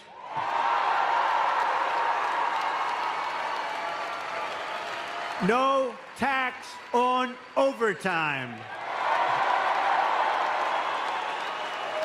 And no tax on Social Security for our great seniors. Right? That's a good one, too. That last one's so good. But, look, our seniors were devastated by inflation. They don't get rich by this, but we're going to give them back essentially what they lost. They were destroyed by inflation. Their fixed income, they were destroyed. But also, they work so hard. This was a young waitress came up to me. How you doing? Well, I'm having problems. The government was after her for tax on tips. I said, oh, you have to pay tax on tips? Who the hell knew that, right? But they do. And very nasty. The government was very nasty. And I said, what do you recommend? They said, it's really unfair. We shouldn't have to pay tax on tips. You know what's going to happen? You're going to end up doing a lot more business, I think. I think you're going to actually end up. But so remember, no tax on tips, no tax on overtime. And with overtime, too. I think that could be a profit-making deal, too, because I think you're going to have a lot more overtime if you do that. Because of that, you're going to end up with a lot more overtime. I used to hate to pay overtime. When I was in the private sector, as they say, oh, I don't want overtime. I shouldn't tell you this. I'd go out and get other people and let them work regular time. It's terrible. I'd say, no, get me 10 other guys. I don't want to have time and a half. I don't want to have. But it'll be great. I mean, it'll be, those three things are great. But our seniors really deserve it because they've been decimated. And the seniors, please vote for Donald Trump, okay? Because they're not doing it for you. They're not doing it. Get out and vote. And get all your seniors out to vote. Nah, you're not a senior. Sit down. He's not. He's no senior. He's about 30 years away from being a senior. We're going to take back our auto industry from Michigan. And, it's supposed to be the car capital of the world. I call it the lack of car capital of the world because when it was called the car capital of the world, it was many years ago. It's the lack Trump of is car just capital, wild, but we're going to bro. make it again the car capital of the He world. talking about We're not overtime. going I to should let have been telling you this. steal your business. Hey, man, right here, bro. And it'll end up being bigger and better and more beautiful and more important than it was at its height. And that was a long time ago. You're going to have a lot of companies move. Right now, China is building a major auto plant in Mexico, actually two of them, among the biggest in the world, and they think they're going to sell their cars into the United States and destroy Michigan and South Carolina and other places that make cars. Not going to happen. And you know why it's not? Because I will put 100% tariff on every car, and it's going to make it impossible to sell their car here. And I'll tell them that the only way that they're going to get rid of that tariff, and it's the only way, is if they build the plant, not in Mexico, but in the United States, and our people operate the plant, okay? And this is going to happen a lot. Harley Davidson, I was with them at the White House, and I said, how are you doing? I said, good. I said, how do you do in India? Oh, no good. Why? Because they have 200% tariff. I said, so you can't sell with a 200% right now. But they said, if you come in to our country and build a plant, we won't charge you any tariff. You have no tax to pay. And they said, oh, I said, what are you going to do? Well, I don't think so. They did it. I knew they were going to do it. They went in because they were sort of forced to go in. But we're doing the same thing. Build your plant in the United States of America, and you're not going to have to worry about tariff. It doesn't make any difference. So We're going to make so much money. We're going to bring back so much business. And I think this state will be the biggest beneficiary because your car business, your auto manufacturing will be bigger than it ever was. And you'll have more jobs than ever before. I will terminate Lion Kamala's electric vehicle mandate and end immediately the Green New scam. Comrade Kamala Harris voted for a bill to impose a 100% ban on gas-powered cars and trucks. Can you believe it? Killing an estimated 200,000 U.S. auto jobs, including 40,000 auto jobs in Michigan. It's a death sentence for the Michigan economy and for the industry, frankly. I don't know. You have a guy named Sean Fain. I don't know who he is, but this guy has to be the dumbest union leader. He was okay by saying we're going to build 100 very shortly. They want 100% electric cars. That's going to put you out of business because China has everything necessary for electric. We have everything necessary for a gasoline-powered car because of our liquid gold. And I'm not against electric cars, but we're going to have also gas-powered cars. We're going to have hybrids. We might someday have hydrogen. Did you ever hear of hydrogen? That's the new thing. That's the new hot thing. No, hydrogen's the hottest thing going. It's too hot. You know what happens? When there's a problem, it's bad. The car blows up, and you're not even recognizable when this happens. It's like, it's a disaster. They tell me about, and I say, are there any problems? Well, there's one problem. When a car goes bad and when it blows up, the person driving the car is not recognizable. So I think I'm going to pass on that particular car. If that's not.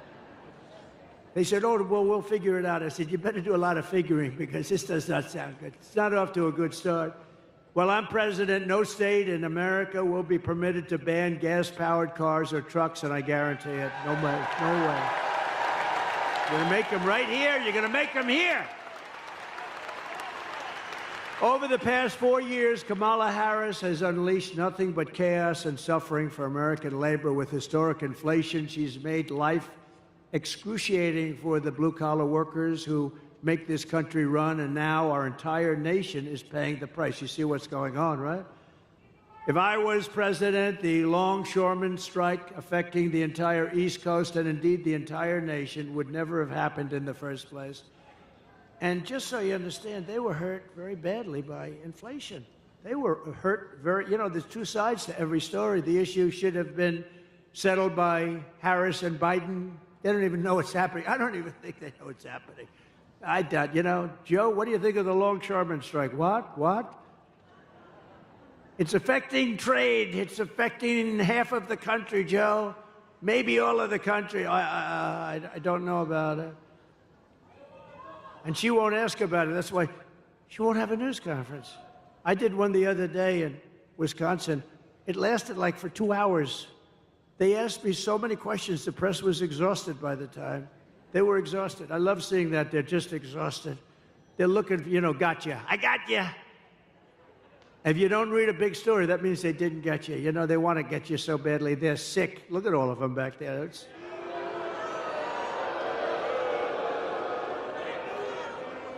But the fact is, we don't have the kind of president that we need. We don't have a real president. We have the most incompetent vice president in the history of our country, and by far the worst president in the history of our country.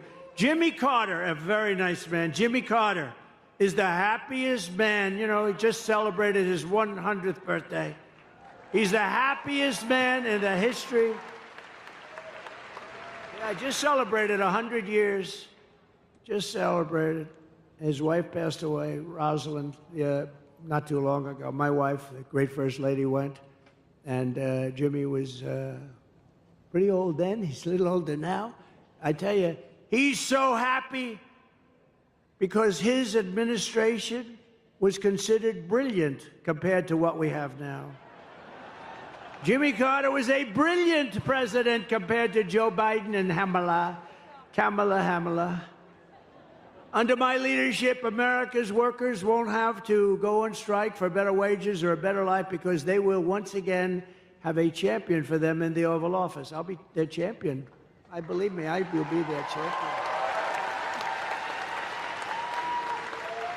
And I'll bring back the American dream. I don't know how long this strike is going to go on, but if it's on with me, I'll get it back pretty quickly, I think.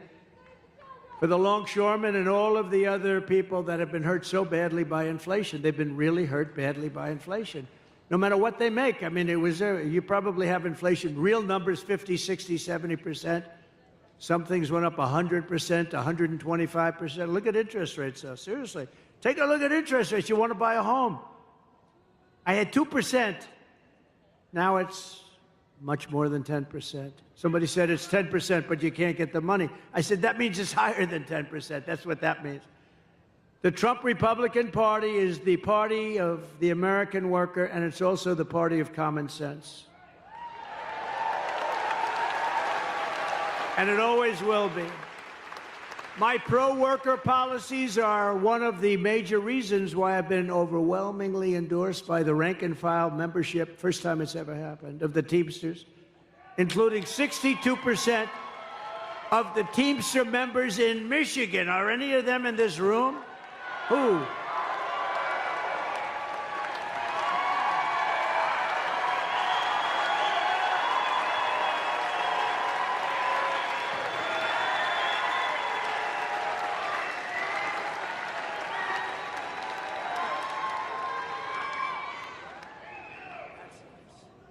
No, I think it's great. I think it's great. Well, thank you very much. First time it's ever happened. It's great. Now, the leaders aren't going to endorse us. Actually, the 62% are not exactly thrilled because, you know, they say why, but I fully understand. And if you look at the leader of the Teamsters, his name is Sean O'Brien, right? He's a good man. He happens to be a very good man. But Sean Fain, the United Auto Workers, he doesn't know what the hell he's doing. He sold out the auto workers like nobody's ever sold. Within a short period of time, they got a little gain up front, but in 2 years, you won't be making any cars. If I'm not elected, you will not be making any more cars in Michigan. It's all going to be moved over to China and different places, all electric. As we bring back our jobs, we will also restore America's borders with 4 more years for Kamala. She will flood every Michigan small town and Midwestern city with illegal migrants from the most dangerous places on earth. And Michigan will not be Michigan any longer. Would you like to have a couple of million migrants living in your wonderful state? Migrants. She has let in 21 million people during her 3.5 years from prisons and jails, from mental institutions and insane asylums, terrorists at record levels, terrorists. I used to have a very strong watch with Terror Watch. People said, that's not nice. I said, it's very nice. It's called Intelligent. We had a Terror Watch. In 2019, Border Patrol said we had none. I don't believe that. I think it has to have some. But they actually have us down for 0. The following year, they had us down for 11. We have thousands of terrorists now coming in from Yemen, from all over the world. They're coming in. Not just South America. They're coming in from all over the world. If they wanted to close the border, all the president has to do is say, close the border. I'm the president. Close that border. That's what I did. And the border was closed.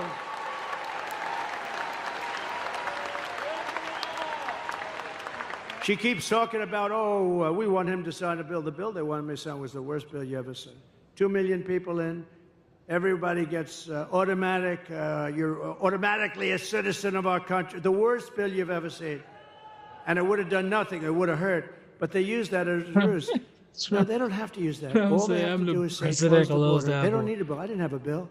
I closed the border. I said, close the border. Border Patrol, by the way, is fantastic. You know, they want to do their job. ICE wants to do their fantastic. She wants to get rid of ICE. She wants to get rid of ICE. Who's going to go into a nest of MS-13 killers? These ICE guys, they're tough as hell. I've seen it. They're tough, and they love our country, too. The corrupt media is outraged that I keep talking about the migrant crime epidemic. Well, I'm outraged that Kamala Harris keeps importing migrant criminals. These are among the worst criminals in the world. Remember when she said, no, migrants don't cause any crime. And I said, wow, they're pretty rough-looking people to me. They're pretty rough-looking people to me, and it turned out to be I was right. This was 2 years ago, they said, no, migrants don't, that our people are much more dangerous. No, no, it's not that way. It's the opposite. It's the absolute opposite. I'm outraged that according to new statistics, 13,099 convicted illegal alien murderers have been set loose into the USA. Be careful. I'm outraged that Kamala Harris freed 2 illegal alien thugs who assaulted, kidnapped, and murdered a 12-year-old girl named Jocelyn. You know Jocelyn. I'm outraged that Kamala released into America the predator, the animal who murdered Laken Riley. I'm outraged she let in the savages who raped and murdered Rachel Morin. I'm outraged on behalf of every American family whose children have been murdered by illegal alien and horrible, horrible, savage migrants that Kamala brought into this country. Kamala's agenda is bringing death and despair to America. I will restore light, hope, and dignity back into Michigan, and very quickly.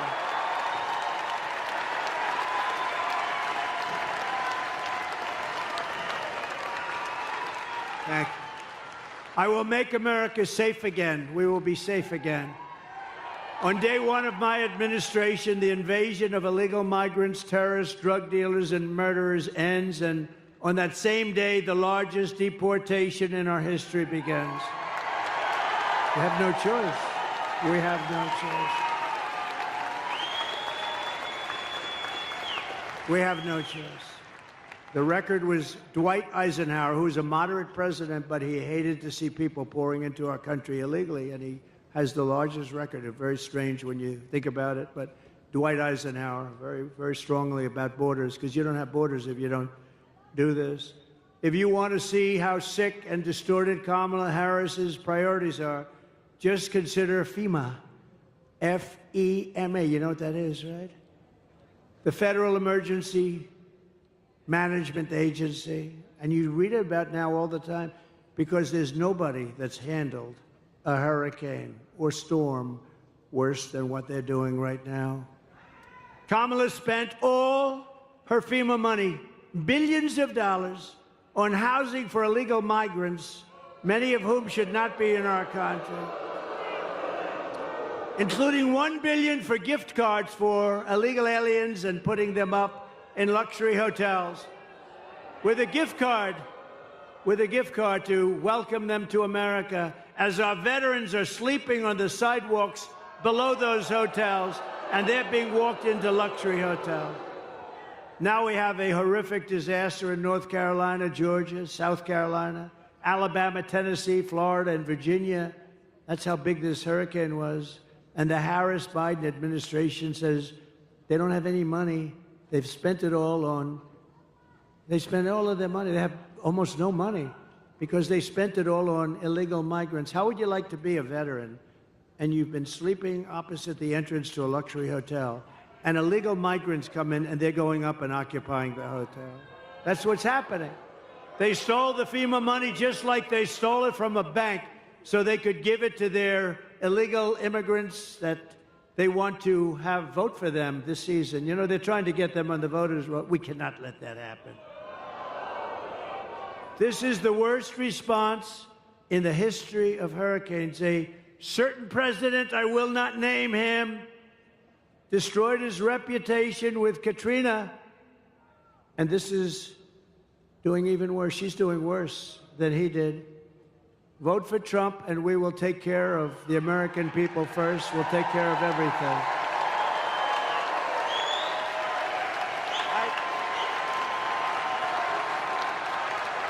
Thank you. Thank you.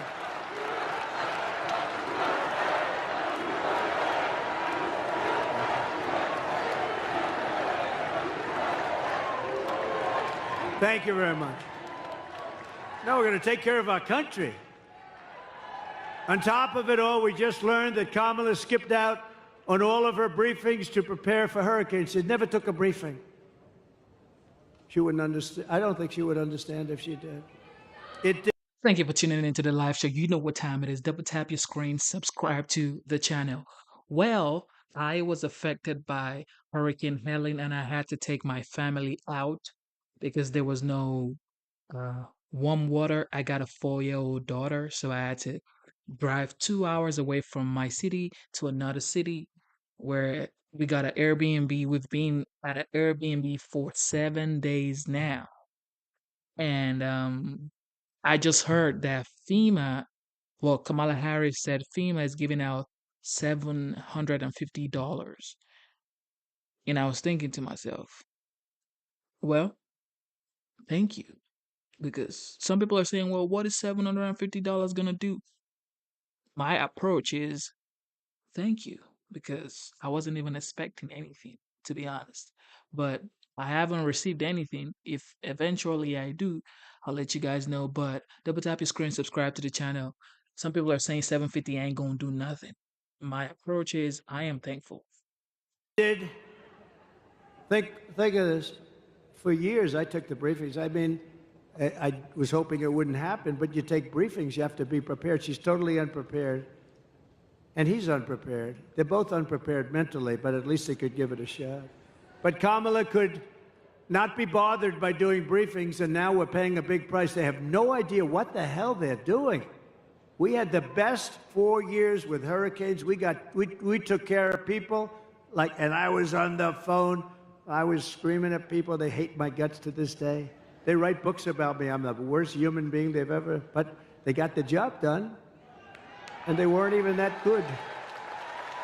She simply doesn't do the work to protect the American people. I will stop all migrant flights to Michigan and every state. So they say, this is the greatest con.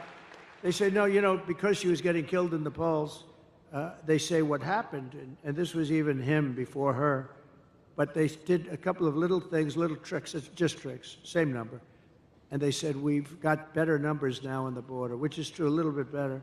But what they didn't do is stop airplanes from flying over the border, bringing in hundreds of thousands of migrants, but we caught them. And we say, why are you doing, if you want to stop them, why are you doing airplane flights coming in with hundreds of thousands? Tremendous numbers, hundreds of thousands. And then they have a phone app. Do you know they have an app? Think of it. You know who the app is for? The guys that bring the migrants into our country have a phone app so they know where to dump them, so they know where to bring them. The cartel leaders, the leaders of the cartels who are among the richest people, I believe, in the world, and they deal also in women. They trek women through the borders and into our country. That's turned out to be a big business, to a lesser extent, children. Not too many men. Not too many. They don't want the men. They want the women and they want the children. And they're traffickers, they're called. They're really bad people. They're really bad. It sounds like an ancient thing, right? An ancient crime, but it's not. What made it so big today, they do at the same kind of money they make with drugs. Some people say it's more. What they do today is like unbelievable and horrible. But you know why it's so big today? Bigger than it ever was 2,000 years ago? Because of the internet. They get all the information about people on the internet, and because of that, it's a massive business, and we had it under control, and now it's totally out of control, and drugs are pouring in at 11 times more than they were when I was there. And you'll never, by the way, stop the drug epidemic unless you have the death penalty for drug dealers, I will tell you right now. Each dealer, male or female, each dealer kills, on average, 500 people during their lifetimes. And that's not to mention all of the, I mean, I know so many families, they've lost a child. They've lost parents too, but they've lost usually young kids. They've lost a child. That family is devastated forever. They don't get better. Somebody said, oh, time heals. They don't get better. They've lost a son or a daughter to fentanyl, brought in by drug dealers that are smart and vicious, and that family never, ever recovers. Never recovers. I will shut down all entries through Kamala's migrant phone app. I'll close that app so fast. I will end sanctuary cities immediately. There will be no sanctuary cities in our country. A sanctuary city protects criminals, and I'll to all of the illegal migrants that Kamala has dumped into your small towns will be going home. You're going to have to go home. I'm sorry. Because it's not sustainable. And it's going to be very hard to do. It's a very hard thing to do. They'll pick out one person who's very sympathetic, a woman with 2 children, and they'll show it it's a very tough thing. But we have thousands of murderers. Of the murderers, 25% of them have murdered more than one person. 10% of them have murdered more than 5 people.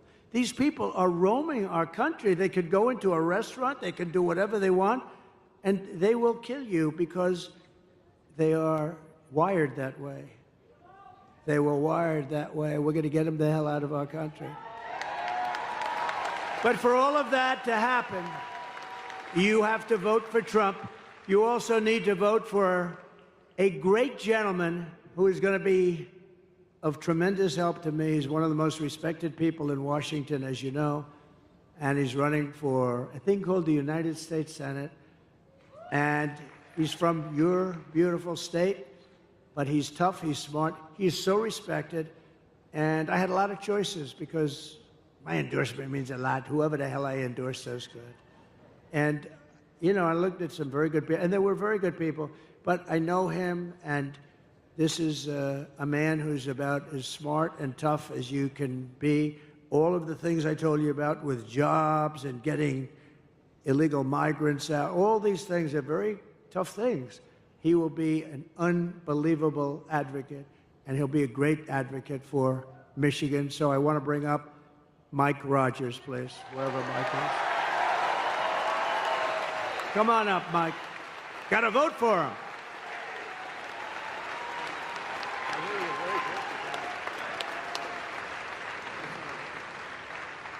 Well, thank you, Mr. President. I'm going to take a minute, if I may, and tell a story about the Donald Trump you don't get to see very often.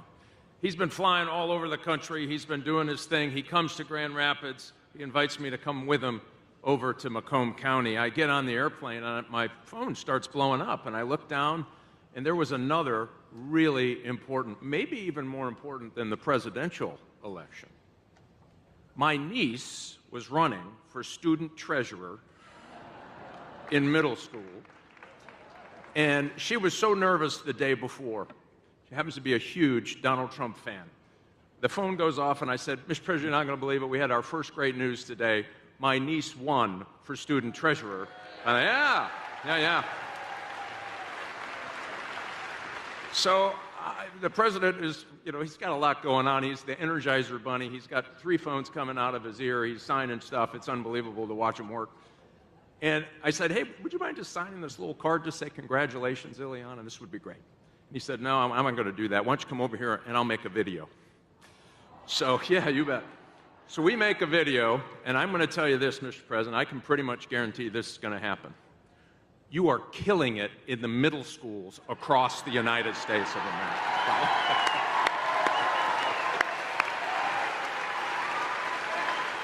And I do look forward to working with you on all of your agenda to get it done, to keep America safe. And thank you for not giving up on Michigan workers. I'll tell you, those Teamsters right there, they have more common sense amongst those Teamsters right there than in every committee room in Washington, D.C. And I look forward to working with you to make America great again, Mr. President.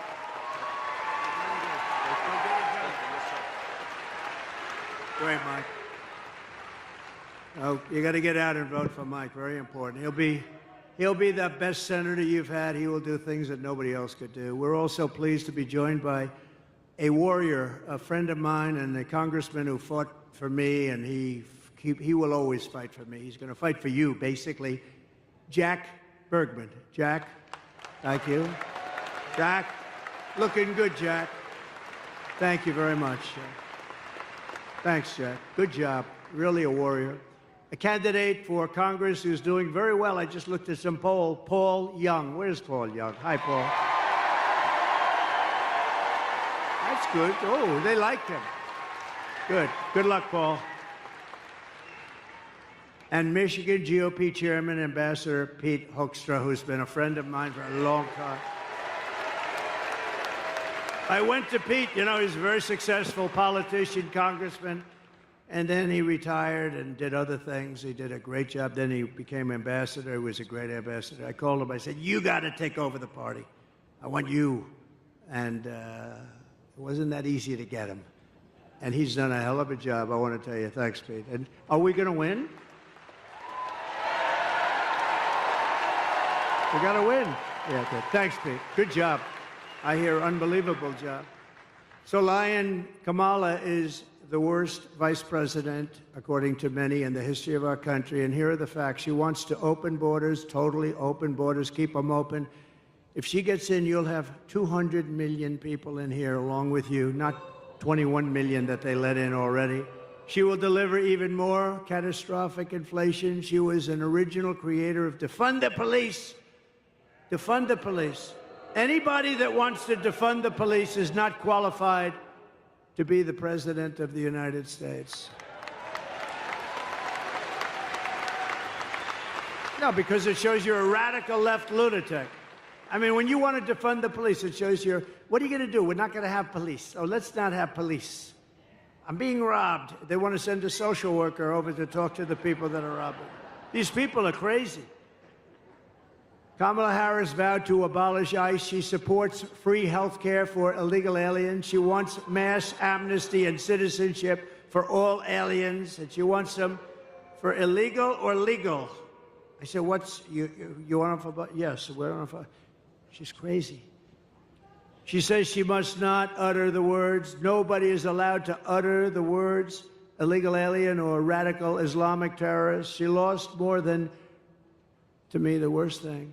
She lost more than 325,000 migrant children, many of whom have been trafficked and raped. She, think of it, 320, that's like taking Yankee Stadium and filling it up like 10 times, 50. Who the hell knows? Nobody's ever seen anything like it. 325,000 children are gone, probably never to see their parents again. Illegal migrant children. They're either dead or they're sex slaves or slaves of some kind. As California Attorney General, she redefined child sex trafficking, assault with a deadly weapon, and rape of an unconscious person as a non-violent crime. She praised the idea of 70 to 80% tax hikes. She pledged to abolish private health care for anyone that wants it. So instead of going into a socialist government-run health care system with some people want to have private health care, and I think that's good. But she said, no, everybody waits in line. This is what she wanted. Everybody has to wait online for their health care. She did so many different things, so many deadly things, and we can't let this go on. We can't let this happen to our country. We're not going to let it happen to our country. And I just want to tell you that it's been a great honor to be with you. We're at a point in our country's life that I think it's the most important election in the history of our country. I think there's never been anything as important. There's never been anything like it. And by the way, I want to tell you a funny story. Can I tell you one story before we leave? The teleprompter just went out. Just went out. I'm standing here, and I do most of it without the tele. Isn't it nice to have somebody that doesn't need a teleprompter? These teleprompters. You know, it's very dangerous. You got to be careful. You know, teleprompters will often go out. And if you're a certain type of person like Joe Biden, what would he do with the teleprompter? He's no good when the teleprompter is on. But what would you do? No, the teleprompter just went out. And you know what I say? Usually I don't talk about it. Just keep going. Just keep going. You saw I just did. So, ladies and gentlemen, thank you very much for being here. It's wonderful. I love you very much. And go out and vote. And still, go out and vote.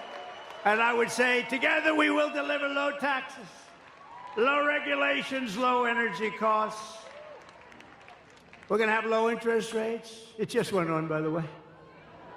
Low inflation, so that everyone can afford groceries, a car, and a home. No, it is true. Oh, we've lost the teleprompter many times. The worst is the wind. I was in Ohio for Bernie Marino, and it was 45-mile-an-hour winds. These things were blowing like flags. You felt like a drunken sailor, in all due respect. They're blowing, so then they blew off the stage, and I'm stuck out there with 52,000 people. I'm stuck there. I had no nothing. I couldn't even stand up with the wind. It was so crazy. And we got through it, and you know what? He took a big increase, and he's doing okay, I understand, Mike. I hear he's doing all right. We will stop the invasion, end migrant crimes, strengthen our military, build a missile defense shield. You saw how well that worked. Keep critical race theory and transgender insanity out of our schools. Day one. Day one. And we will keep men out of women's sports.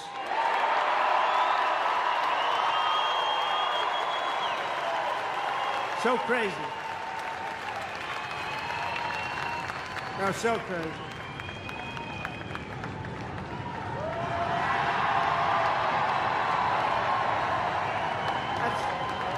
That's interesting. Thank you very much. They actually have the best seat. I had to give the Teamsters the best location today because I'm so happy with them. It's never happened before. I don't think it's ever happened. Look at the great seats. But we will defend the Second Amendment, protect religious liberty, restore free speech, and we will secure our elections. Everyone will prosper, every family will thrive, and every day will be filled with opportunity and hope. But for that to happen, we must defeat Kamala Harris, Lion Kamala, and we must stop her country-destroying liberal agenda once and for all. You know, I call her Lion Kamala. She worked at McDonald's. I watched her being interviewed. People were crying. It was so sad. Yes, I grew up working at McDonald's over the French fry counter. Oh. She never worked there. It was a lie. She's Lion Kamala. She never worked there. Somebody went, some good reporter back there, actually. They didn't want to actually report the story, but we found out about it because they don't like to report. You don't hear that much about it. You know what's beautiful about that one? It's so simple. It's not like complex. We don't have to go through the history of it. She said, I worked at McDonald's. It was a tough job. She said she worked over the French fries. You know, it's probably not so nice if it's 200 degrees out, right? Probably not so nice. It turned out to be a lie. It's all a big lie. She's not qualified to be the president. She can't answer a question. She doesn't do any interviews. And even the radical left liberal lunatics, some of which are there, I know some of them very well, but even those people are angry with her because it's not, you got to test, you got to be tested, you got to be tested, and he's not going to do any more. I tell you what, between they're going to have a combination. They'll never speak to the press again, which is maybe that's okay. Remember, early voting is beginning in just a couple of days. You must get out and you must vote. We want a landslide that's too big to rig.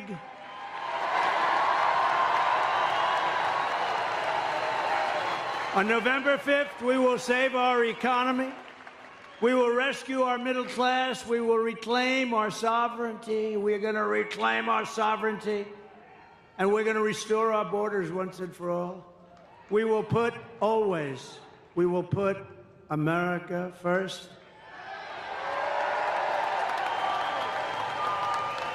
And we will take back our country. Together we will make America powerful again, wealthy again, healthy again, strong again, proud again, safe again. And we will make America great again. We're going to make it so great. God bless you, Michigan. God bless you.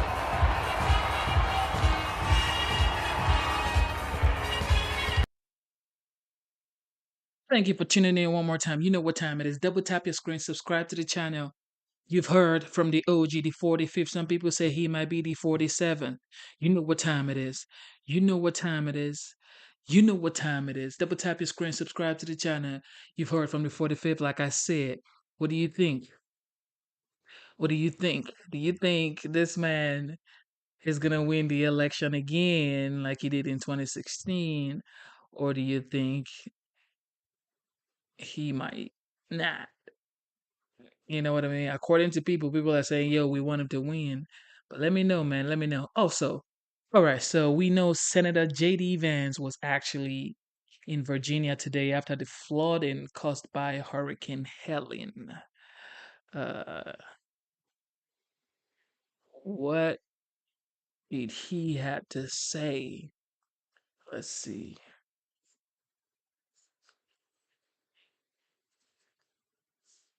And water going the bridge. And Broken Park is very, very lovely town. Sure.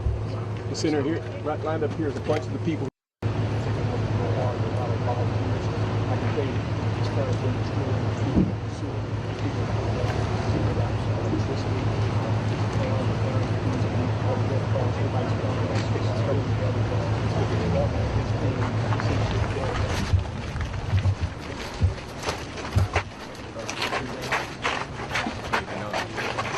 Back up, please, guys. And then get tight.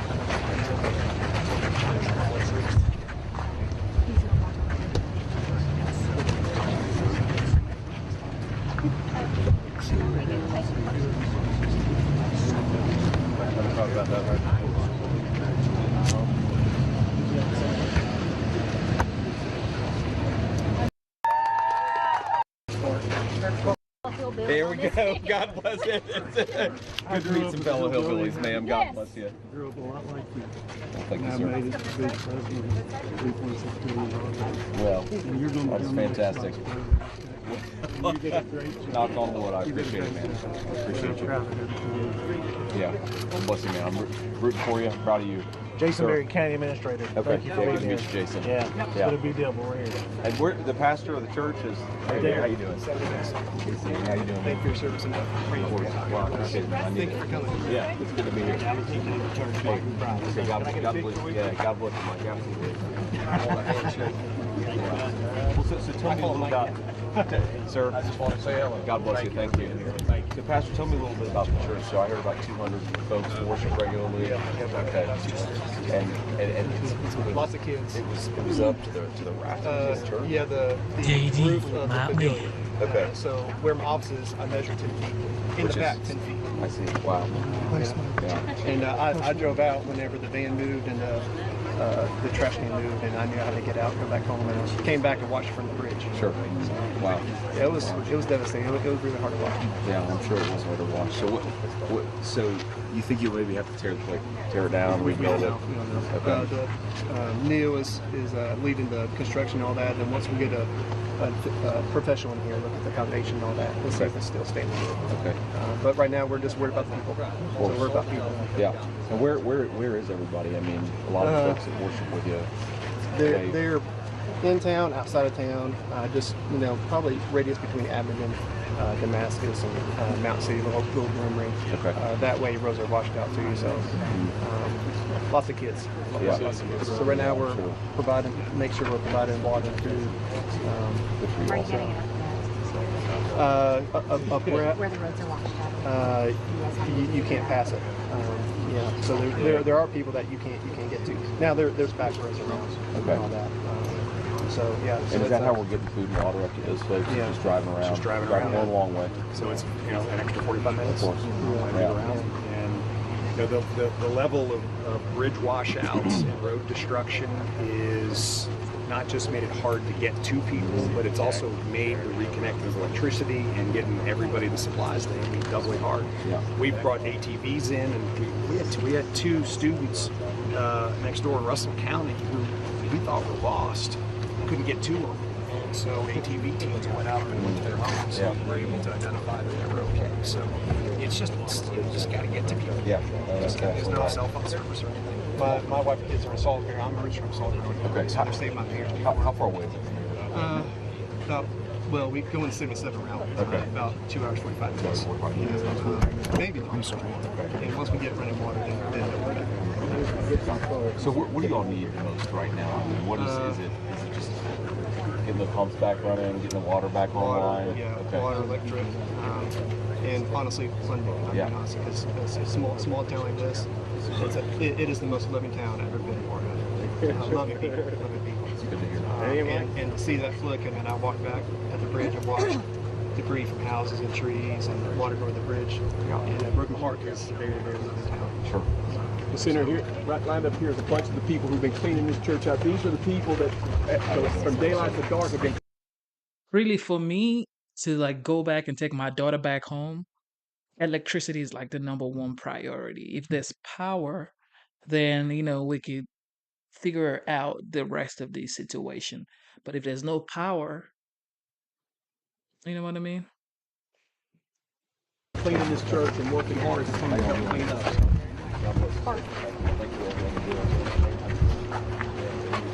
See our service guys? We're back just a minute. Oh, good. Okay. Family effort. That's good. That's hard work. That's a long day. Well, we're grateful for what you're doing, and the common theme I'm picking up is you guys are going to rebuild stronger than you were before, and that's because of all of you. So I admire you. I appreciate you showing me around, because it's hard to really appreciate until you see it with your own eyes. So thank you all. God bless you guys. God bless you, man. Amazing people. JD, the character of a community comes out in a time like duress. Absolutely, it does. There is no place in America that's got stronger character than South Africa. So I just watch these people just work hard. And it's beautiful too, right? The thing I love about this area of Virginia, it is beautiful. So You crushed your debate. Yeah, thanks, man. I appreciate it. Maybe give you all a little distraction. I was trying to do well for you, but man, we're just thrilled to be here, and we're going to try to help you do whatever we can to get this thing back up and running, because it is a great community, and you guys are doing really well. We're proud of it. Thank you. Yeah, thank you all. And you guys realize this inspires the whole country, because there's so much hate, there's so much division in this country right now. When you see people joining together, doing the right thing, putting people back on their feet, that's what makes this a great country, man. Seriously, it makes everybody believe in America again. It's very important. So I know it's a tragedy, but it's a tragedy that's going to set a very good example for our country. Yeah. Some folks down here really want no, I want to say hello too. Yeah. Thank you all. God bless you guys. Yeah. Guys, thank you all so much, man. Hello, man. How are you? Proud of you. Oh. Power came on. Oh, really? Oh, that's so wonderful to hear.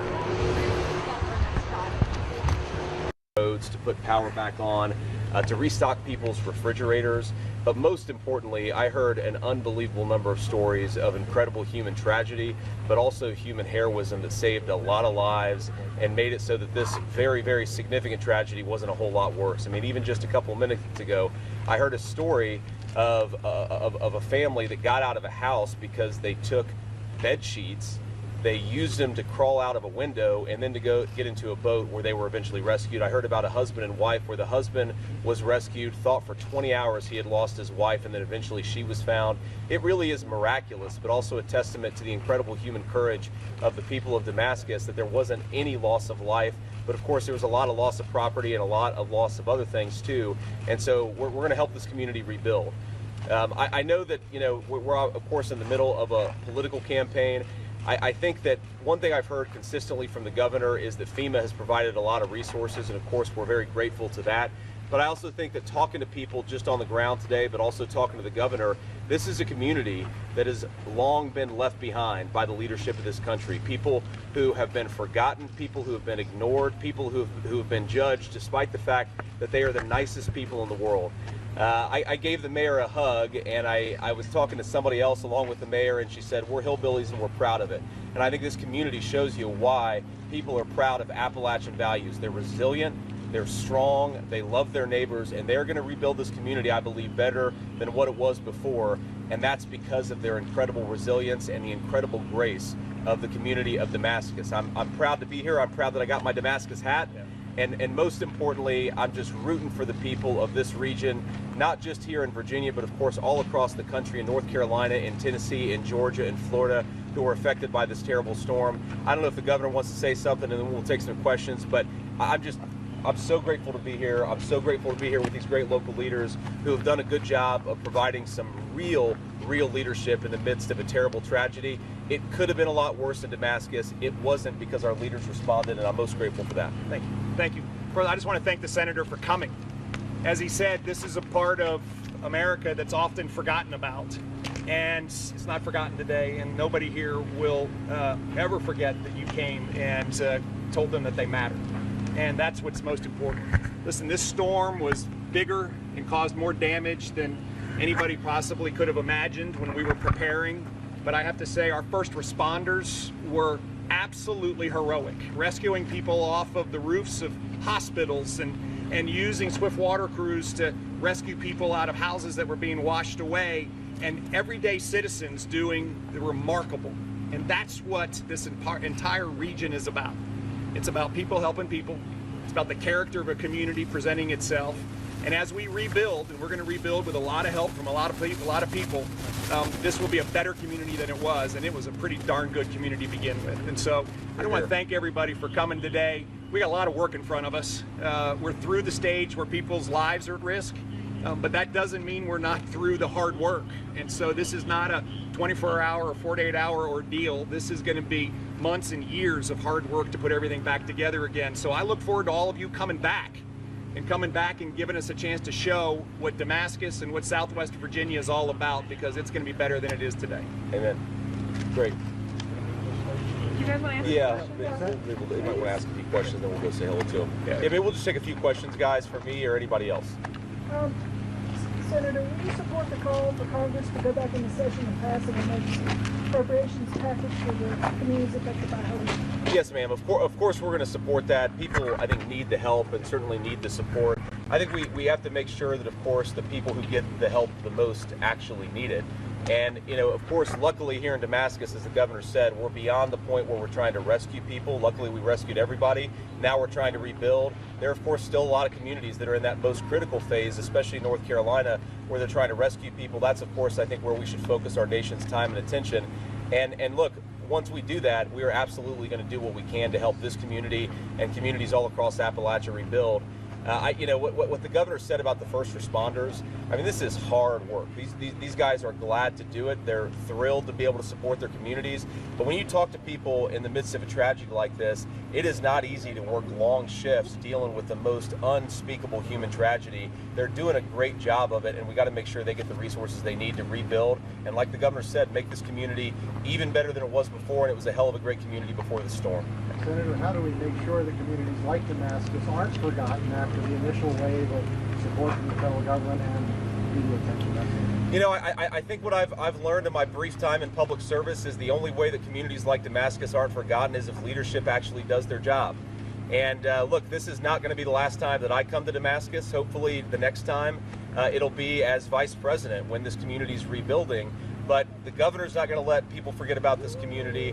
We're not going to let people forget about this community. And that is ultimately how you keep the focus on the people who need it the most. You just got to provide leadership. And we saw this in Ohio when we had the East Palestine train disaster. There's this initial influx of interest, and then all of a sudden the cameras leave, the politicians leave, and everybody ignores that community. We're not going to let that happen to the people who've been affected by this storm, but it is going to take leadership. And look, I'm not here to beat up on anybody, but I think when I talk to people on the ground, the one thing that I think the current administration could be doing a whole lot better is making people feel like they matter. For so long, this community's been ignored, and they feel like their government is ignoring them once again. We have got to change that. These people, many of them, their parents, their grandparents, their great-grandparents literally built this nation into the superpower it is today. We can't ignore them at their time of need. Yep. Well said. Any other questions? Perfect. Thank you. Great. Thank you all so much. I want to go meet this family. Thank you, guys.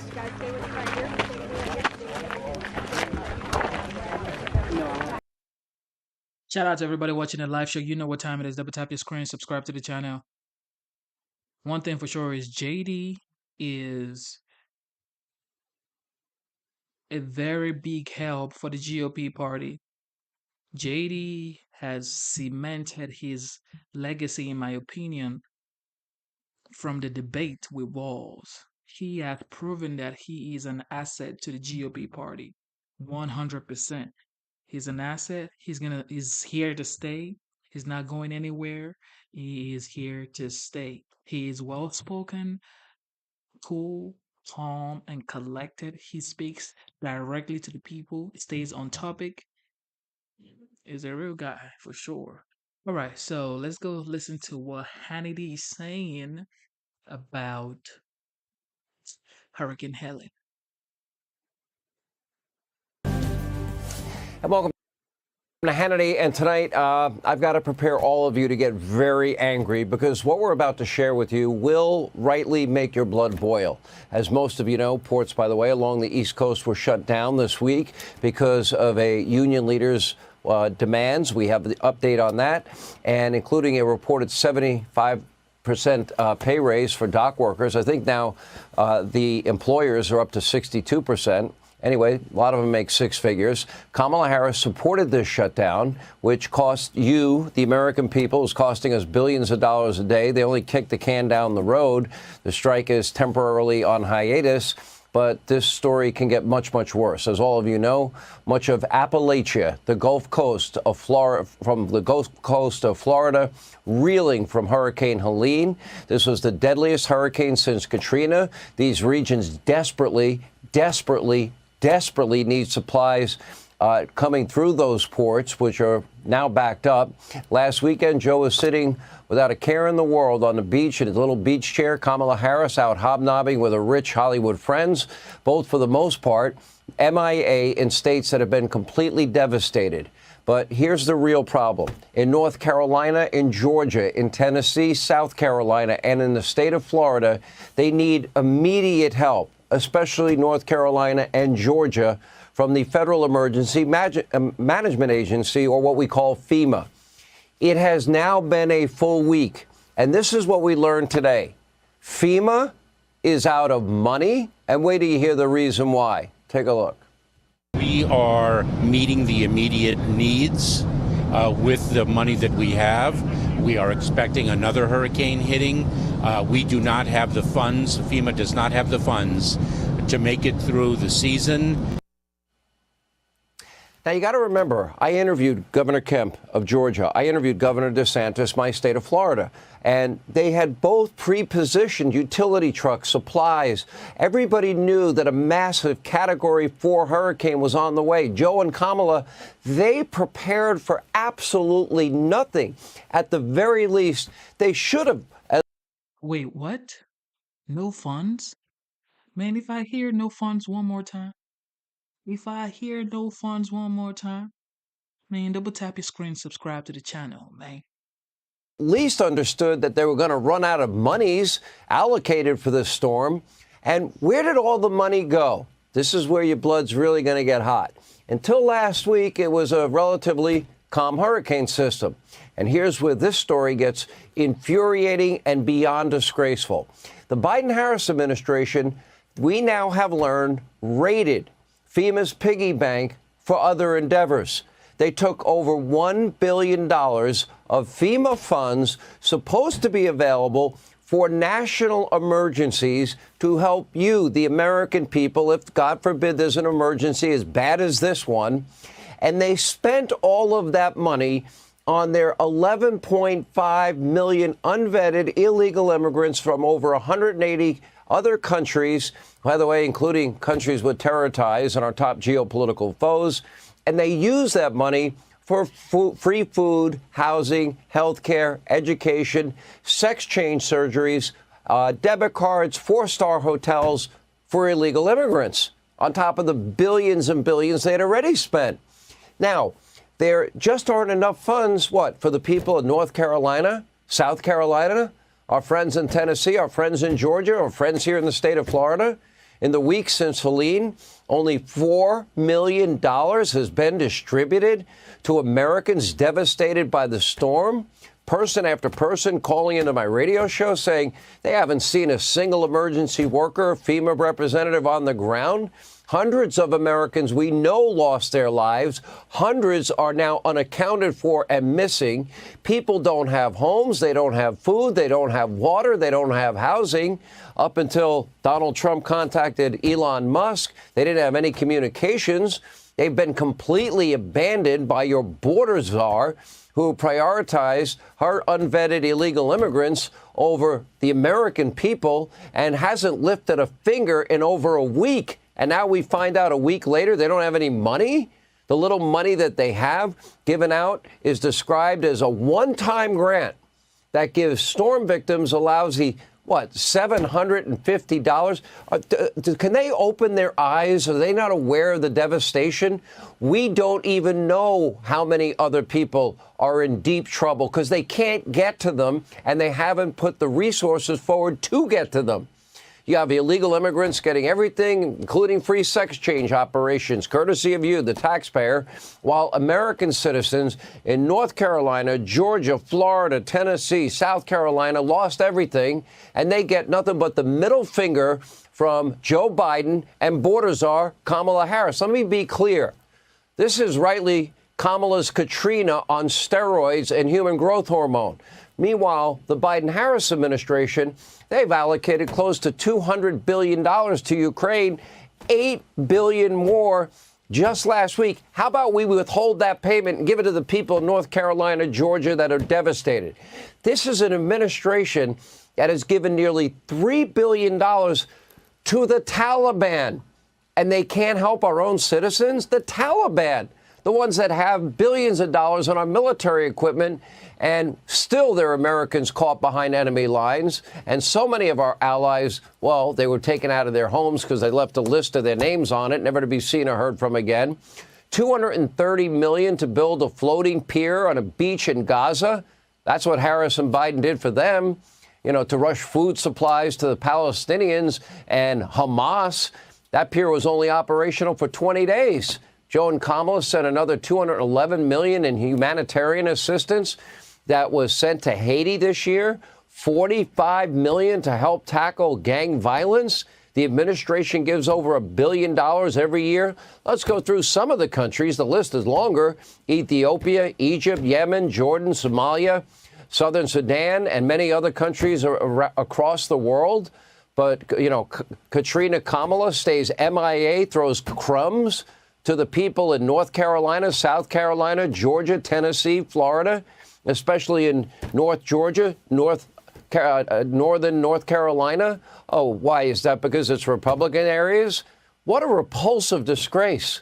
Georgia Governor Brian Kemp, he's a pretty mild-mannered guy, baffled, stunned by the White House that refused to issue an emergency declaration offer that he asked for 90 counties in Georgia that were devastated by this hurricane. He needed that declaration for 90 counties. They only gave him 11. He had to get back on the phone with the White House and begging Biden's chief of staff, Joe was probably taking a nap, to take more action. And he only got 30 more of the 90 counties that he needed covered.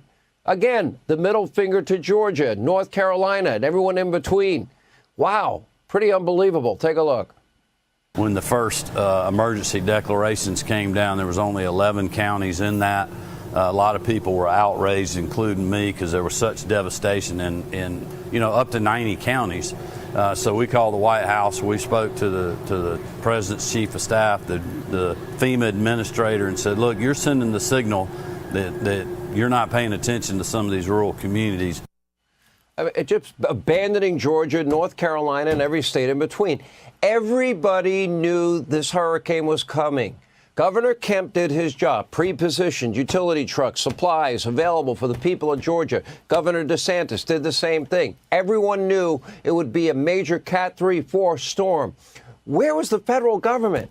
And why didn't we find out till today that FEMA ran out of money? And why didn't Biden and Harris pre-position a thing? And why did they, reallocate these funds to help the 11.5 illegals that shouldn't be in the country anyway? Why did they raid FEMA funds for illegals? Why isn't FEMA on the ground in these areas in North Carolina, South Carolina, Tennessee, Georgia, and Florida now? And I'll say this. God bless the Reverend Franklin Graham, Billy Graham's son, and Samaritan's Purse. Thank God. I donated to them this week myself. If you want to go to SamaritansPurse.org, they need your help. And thank God for Donald Trump. He actually got on the ground long before Kamala and Joe, and then saw the devastation, got on the phone with his friend Elon Musk, and Elon Musk, sent in Starlink to establish communications where there was none at all whatsoever. There would be zero help. People would be dying. without communications. And according to numerous reports on the ground, the administration has been so painfully slow, they're not even there now. And leaving Americans to suffer and fend for themselves in communities now without roads, bridges, power, food, clean water. You can't make it up. It's so bad. Take a look. We've seen our friends and neighbors lose their homes. We've seen classrooms of children who have no longer have their homes. We are hunting for teachers. We have 23 teachers out of our list that. Bro, this is painful, bro. Man, bro. This is painful, bro. You know, like, I just thank God, bro. I just thank God. You know, I was devastated because we had no power, no hot water. Walmart, no grocery store was open, bro. So I had to take my daughter and my wife 2 hours away. I mean, listen to her. People are losing homes. I'm just thankful to God that my family's okay and nothing bad really happened to us. I'm just thankful to God. Man, Joe Biden, bro. Kamala, y'all do something. Do more. I know you all been doing, but try to do more. You said, Kamala Harris said, she never asked if you're Democrat or Republican. He says, are you okay? Listen to her. She's not okay, Kamala. We haven't been able to find. I've been a teacher in Black Mountain for 25 years. I've been a resident there for 48. And we've never experienced anything like this. Is there anything you'd love to make sure that they know, both President Biden and Kamala Harris, as they head to that region today? We need so much help. We don't want to be forgotten. Our communities all hold hands with each other. Black Mountain and Swannanoa's children go to school together. We're not separate. A week late and billions of dollars short. This is Kamala Harris, border czar. This is her Katrina. In many areas across the Southeast, communications have been totally down. No cell service, no internet, no phones. Last year, let's follow the bouncing ball, shall we? The same Biden-Harris administration rescinded a Starlink contract, that's Elon Musk's company, even when Elon was the low bidder. By the way, the same Elon that's going to go save the astronauts that are lost in space, thanks to Kamala leading up that agency. And they would have been able to connect nearly 700,000 homes to the internet in these exact rural areas like Appalachia. They clearly revoked the deal with Elon Musk for political reasons. So now Musk gets a call from Trump, is working, and to his credit, he's been able to rush Starlink terminals to the region and provide internet service for free. I talked to Billy Graham's, Franklin Graham's guy today, Samaritan's Purse today, and they said they need generators to run Starlink. I said, well, can I raise more money? Can I give you more money? Because the communications, we don't even know if people are, without food and water and about to die after 6 days of them doing nothing. Meanwhile, Joe Biden was mentally checked out for months. His VP, Kamala Harris, this is her Katrina, routinely skipping important hurricane preparedness meetings. She wasn't there. And 2 years ago, she said that disaster relief aid should be provided on the basis of race and equity. We're going to play politics and insert DEI into disaster relief. You can't make it up. Take a look. It is our lowest income communities and our communities of color that are most impacted by these extreme conditions and impacted by issues that are not of their own making. And so women. Absolutely. And so we have to address this in a way that is about giving resources based on equity, understanding that we fight for equality, but we also need to fight for equity, understanding not everyone starts out at the same place. And if we want people to be in an equal place, sometimes we have to take into account those disparities. How about in a situation like this, how about we all band together, you help out any and every American based on their need, and you do it as soon as possible, and don't sit on your ass for a week like they have. How about you don't steal money for illegal immigrants for their sex change operations, free housing, health care, food, education, et cetera, and amnesty, and you leave the money where it belongs in a lockbox for emergencies when they happen for FEMA. Do the people of Appalachia just not look the right way? Maybe you don't like how they vote historically, you know, and they don't deserve federal aid. They're Americans. They are desperately in need and have been for a week, and you have abandoned them. In the past 4 years, Kamala has passionately called for billions of dollars, to repay student debt, provide sex change operations, not only for illegals, but also convicts in jail, vowed to eliminate the filibuster, to spend $93 trillion on the Green New Deal, a cradle-to-grave society. By the way, any of you out there want to trust your government? When it comes to hurricane victims, the passion is gone. No desperate pleas for funding. She didn't even bother to step away from her lavish Hollywood fundraisers over the weekend. Biden wouldn't come back from the beach. Too lazy to get his ass out of that beach chair and do his job. It took Kamala and Joe a week to visit the Southeast. Remember 2005, George W. Bush mocked, ridiculed, called racist for his hurricane response to Hurricane Katrina. The criticism was on day 2, the second day after it occurred. According to the New York Times, he was blasted for not returning to Washington from his Texas vacation until Wednesday afternoon, 2 days after the Monday hurricane. Well, and he flew over Katrina, didn't want to land and be a distraction. Well, this is Kamala's Katrina. She and Biden are failing the people of the Southeast. She prioritized the illegal immigrants over you, the American people. She talks a big game about equity, but doesn't seem to give a damn when people are truly in need. And today, former President Trump said that this has been the worst hurricane response in the history of our country. Take a look. Now we have a horrific disaster in North Carolina, Georgia, South Carolina, Alabama, Tennessee, Florida, and Virginia. That's how big this hurricane was. And the Harris-Biden administration says they don't have any money. They've spent it all on, they spent all of their money. They have almost no money because they spent it all on illegal migrants. This is the worst response in the history of hurricanes. The president's right. And sadly, tonight as we speak, Americans from North Carolina. Ladies and gentlemen, thank you for watching. Double tap your screen, subscribe to your channel. This is just on another level, bro.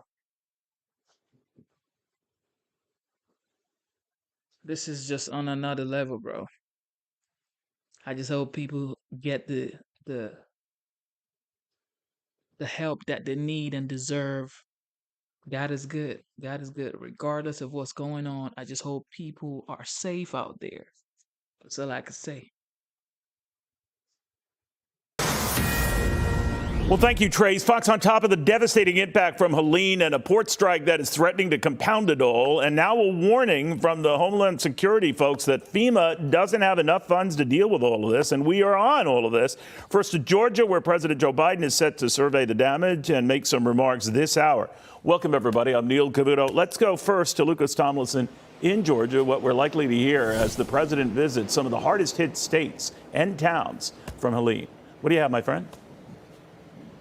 Well, good afternoon, Neil. President Biden has just arrived here in Valdosta to receive an operational update and tour some of the damage. It's notable that Georgia Governor Brian Kemp was not here to greet the president when he arrived. As you mentioned earlier, Biden's DHS chief says he's running out of money. We are meeting the immediate needs with the money that we have. We are expecting another hurricane hitting. We do not have the funds. FEMA does not have the funds to make it through the season.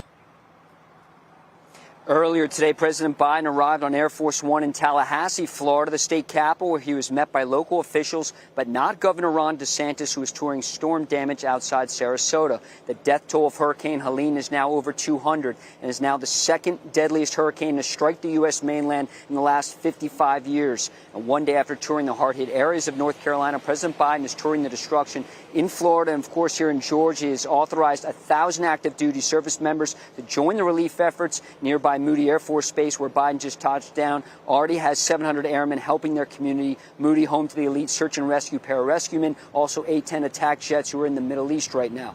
Here in Georgia, 1,400 members of the National Guard are helping their communities clear roads and evacuate the stranded. 3 counties in Georgia, Atkinson, Jefferson, Montgomery, are still more than 90% without power. And across the Southeast, Neil, nearly 1 million households remain without power and hundreds remain missing. And here's a before and after photo of Hurricane Helene showing just how extensive the power outage is across the Southeast. Now, we're expected to hear from President Biden shortly. It's notable that former President Donald Trump was here in Valdosta on Monday, Neil. All right. Thank you, Lucas, for all of that. Click here to. This is sad. This is absolutely sad. This is absolutely sad. God, take control. That's all I can say. God, take control. All right, the dock worker strike is just one of 3 major crises the Biden-Harris administration is facing. There's also the severe damage after Helene and the escalating conflict in the Middle East. Meanwhile, our current president, Joe Biden, spent 16 days in the last 2 months in that chair, I think it's a Tommy Bahama chair, at the beach in Rehoboth Beach, Delaware. How lovely. Mark Meredith is live at the White House. Mark. Lawrence, Ainsley, and Steve, good morning, friends. Later today, President Biden is set to return to the South. He's going to be touring the hurricane damage left behind from Hurricane Helene. He'll be in South Georgia, and it comes just one day after the president was in the Carolinas. The president getting a firsthand look at some of the devastation, while the Federal Emergency Management Agency says it doesn't know how much money it's going to need to clean up this damage. Also, it doesn't know if it's going to have enough money to make it through the rest of hurricane season, which stretches on until the end of November. DHS officials say they don't know how much money they're going to ask Congress for. Biden critics, though, say they are amazed that the president is making the trip while accusing him of being missing in action as Helene hit. Our latest count shows the president spending a lot of time away from Washington, and this is not a new trend. Biden's raised eyebrows before for his constant travels away from Washington. When President Trump was in office, he too was regularly criticized for visiting Florida and New Jersey on a regular basis. This week, though, the president rejected the idea that he's asleep at the wheel. Mr. President, why weren't you and Vice President Harris here in Washington commanding this weekend? I was commanding. I was on the phone for at least 2 hours yesterday and the day before as well. I commanded. It's called a telephone. There's an op-ed on Fox right now from David Marcus, who writes, in a normal world, Joe Biden would have stepped down by now and be free to lay on the beach in Delaware all day, which he does anyway. But these are not normal times. So until January 20th, the best we can do is cross our fingers and hope for the best. Vice President Harris, she too was touring the disaster damage on Wednesday, but today she returns to the campaign trail with an event this evening in Wisconsin. Steve, Lawrence, and Ainsley? Hey, Mark, so the president snapped at that reporter who asked about, do you feel bad about not being here for that crisis? And another time he said, well, I was only 90 miles away. 90 miles is how far Cuba is from Florida. So that, that puts it into perspective. That is kind of a long ways. Well, Steve, just yesterday on the Air Force One trip down, Alejandro Mayorkas, the DHS secretary, was asked, well, is the reason you guys are going down to the Carolinas now is because former President Trump went down there. I believe it was on Monday that he was down there, and DHS said, no, that's not the case at all. We're focused on disaster recovery. The White House has also pushed back on the idea that this was disaster tourism. Instead, they wanted to make sure that they had the resources to protect security for the president, but also not take away law enforcement needs for the folks that are down there. Obviously, they got to keep looters out. They've got to make sure that roads can be reopened, allow trucks to get back in. So, Steve, the White House pushing back quite hard on the idea that the president didn't care. But as we saw in that op-ed, critics say that this is still just such an unusual time right now. Yeah, it's so interesting to me. Thank you, Mark. They said that the current president, Secret Service, and the security protective details they use, it's the same as Donald Trump. So if Donald Trump is going there, why couldn't they do the same thing? And I just think it's just awful of him to condescend to reporters like that and talk to them nasty like that, saying, I could just use my phone. There's a difference from your presence being there. From what I'm hearing on just accounts from people we've interviewed or people that have been on social media, I don't even know if they care if Joe Biden shows up. They want federal money. They want the resources. They want helicopters to go in and rescue these babies and these older people that are trapped in their homes. There's so many civilians that are doing it through different organizations and nice millionaires or billionaires or whoever and they're are putting offering their red tape up helicopters. for those people that are using their own private resources. Right. They want Washington to say, bring in National Guard, bring in the cavalry. whoever can help. So yesterday, Kamala Harris pledged that the administration would cover 100% of the local government cleanup costs. And as you look at Asheville, you can just tell it's going to be a lot of money. But here's the problem. The Federal Emergency Management Agency administration apparently does not have enough money if there's another storm. Secretary Mayorkas said this yesterday. FEMA does not have the funds to make it through the hurricane season. Here's the problem. The hurricane season runs through the last day of November. They are expecting another hurricane, but they don't have enough money. And in fact, Speaker Johnson was with us yesterday, and he was talking a little bit about, it's all about priorities. If we need more money, we've got to change things around. They should change things around at the Department of Homeland Security that Mayorkas is in charge of, because they've got millions and millions of dollars not going toward Americans, but going toward processing people who are in this country illegally. Well, I mean, there's that. so many Look at different that states number. that were hit. That would help with a lot of floods. And now we're up to $640 That money should go toward these American families that have lost everything. I mean, there's no. I mean, if you're going to have the policy of just keeping the border wide open, you're going to have to spend more money for processing and migrant shelters and feeding those kids that are coming across the border, because you said that it was okay for the parents to come across the border. We knew that there was going to be some sort of deficit with the surge of migrants coming across the border.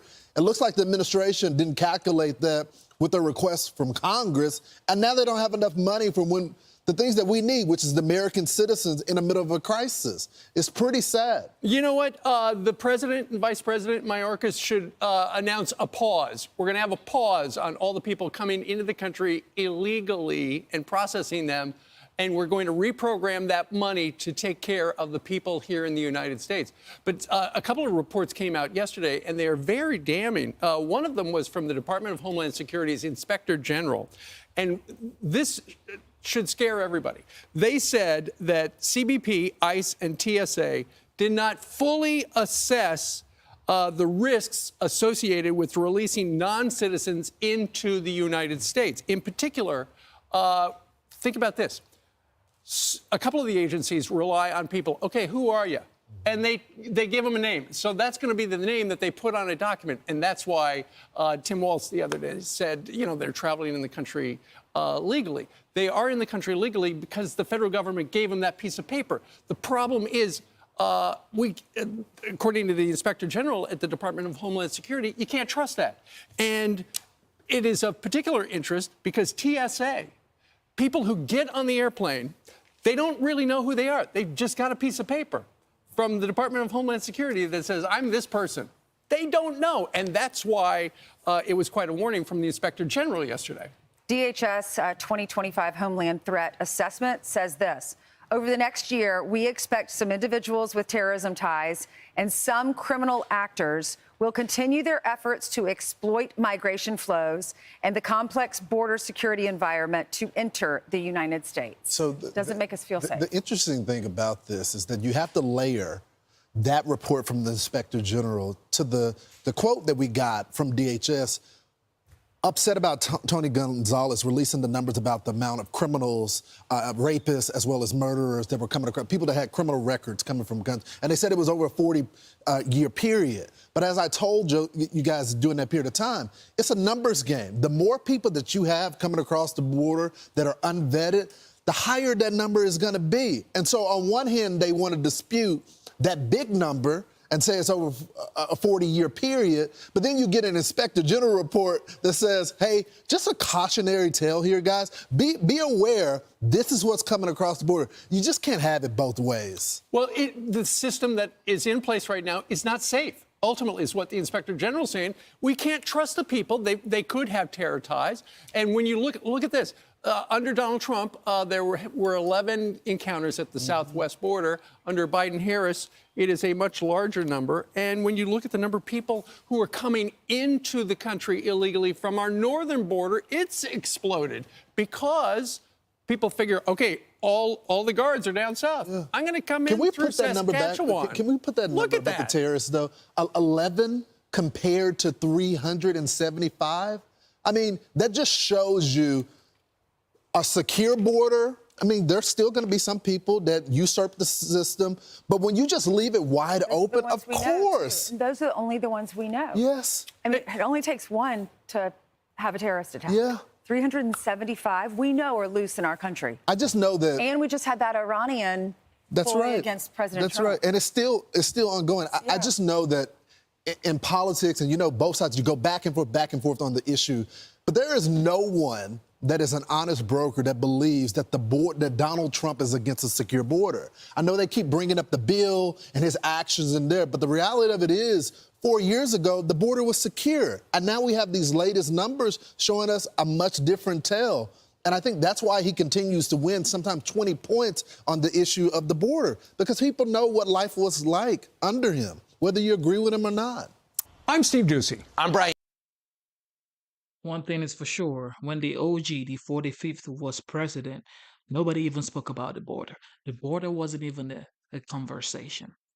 We never said nothing about the border. The same thing with everything going on around the world, with Iran, Israel, the Palestinian people, Ukraine, Russia, the U.S. dock workers. All of this stuff wasn't going on. All right. I'm gonna let y'all be the judge of that. Okay, like we all know, Melania Trump actually had a conversation with Hannity. What did she say? Because everybody has been talking about it. Melania had an interview. What did she say? Let's watch it. Now, yesterday, I sat down with former First Lady Melania Trump to discuss her new memoir called Melania. We spoke about the upcoming election, the importance of this race, and the lawfare that is being used against her husband, her family. Here's part one of that interview. Take a look. Madam First Lady, it's great to see you again. Nice to see you, too. Thank you for doing this. You don't love media interviews, and I don't blame you, because I watch a lot of media, too, and I've been part of it for 35 years. We are grateful that you're here. Thank you for doing this. Thank you. So, with 34 days away from an election, I've covered politics my whole life. It is a long, hard, tough, grueling process, as you know. What's this process like for you? As you said, it's a long process, and you just need to be in it and enjoy it as much as you can. Also, you need to be very focused and take it day by day. Some surprises come as well, so it is very important that you prepare for those surprises. What's election day and election night like for you? I'm sure if I was on the ballot, I would imagine I'd probably be a wreck. You know? Well, as I explained in my book, I'm very calm. That's maybe my personality. And because I know on the election day, it's all in the people's hands. Yeah. People decide what they want for this country. And it will be again this year on November 5th. Yeah, here we go again, your third run. You know, one of the most interesting stories to me is when, and I've known your husband for many years, long before he ever got into politics. And then when he was thinking about it, we had a lot of late night conversations about issues, and we would kind of go back and forth and debate. And what's so fascinating is that he was going up against 16 of the top governors and senators in our country. And when he brought the issue to you that he was thinking of running, you're quoted as saying, well, you know, if you run, you're going to win. True story? True story. How did you know? I saw how people react to him, and his passion for this country. And we travel all around the world, and he was making speeches at that time, and I saw what the people want, and I think the country was ready for change.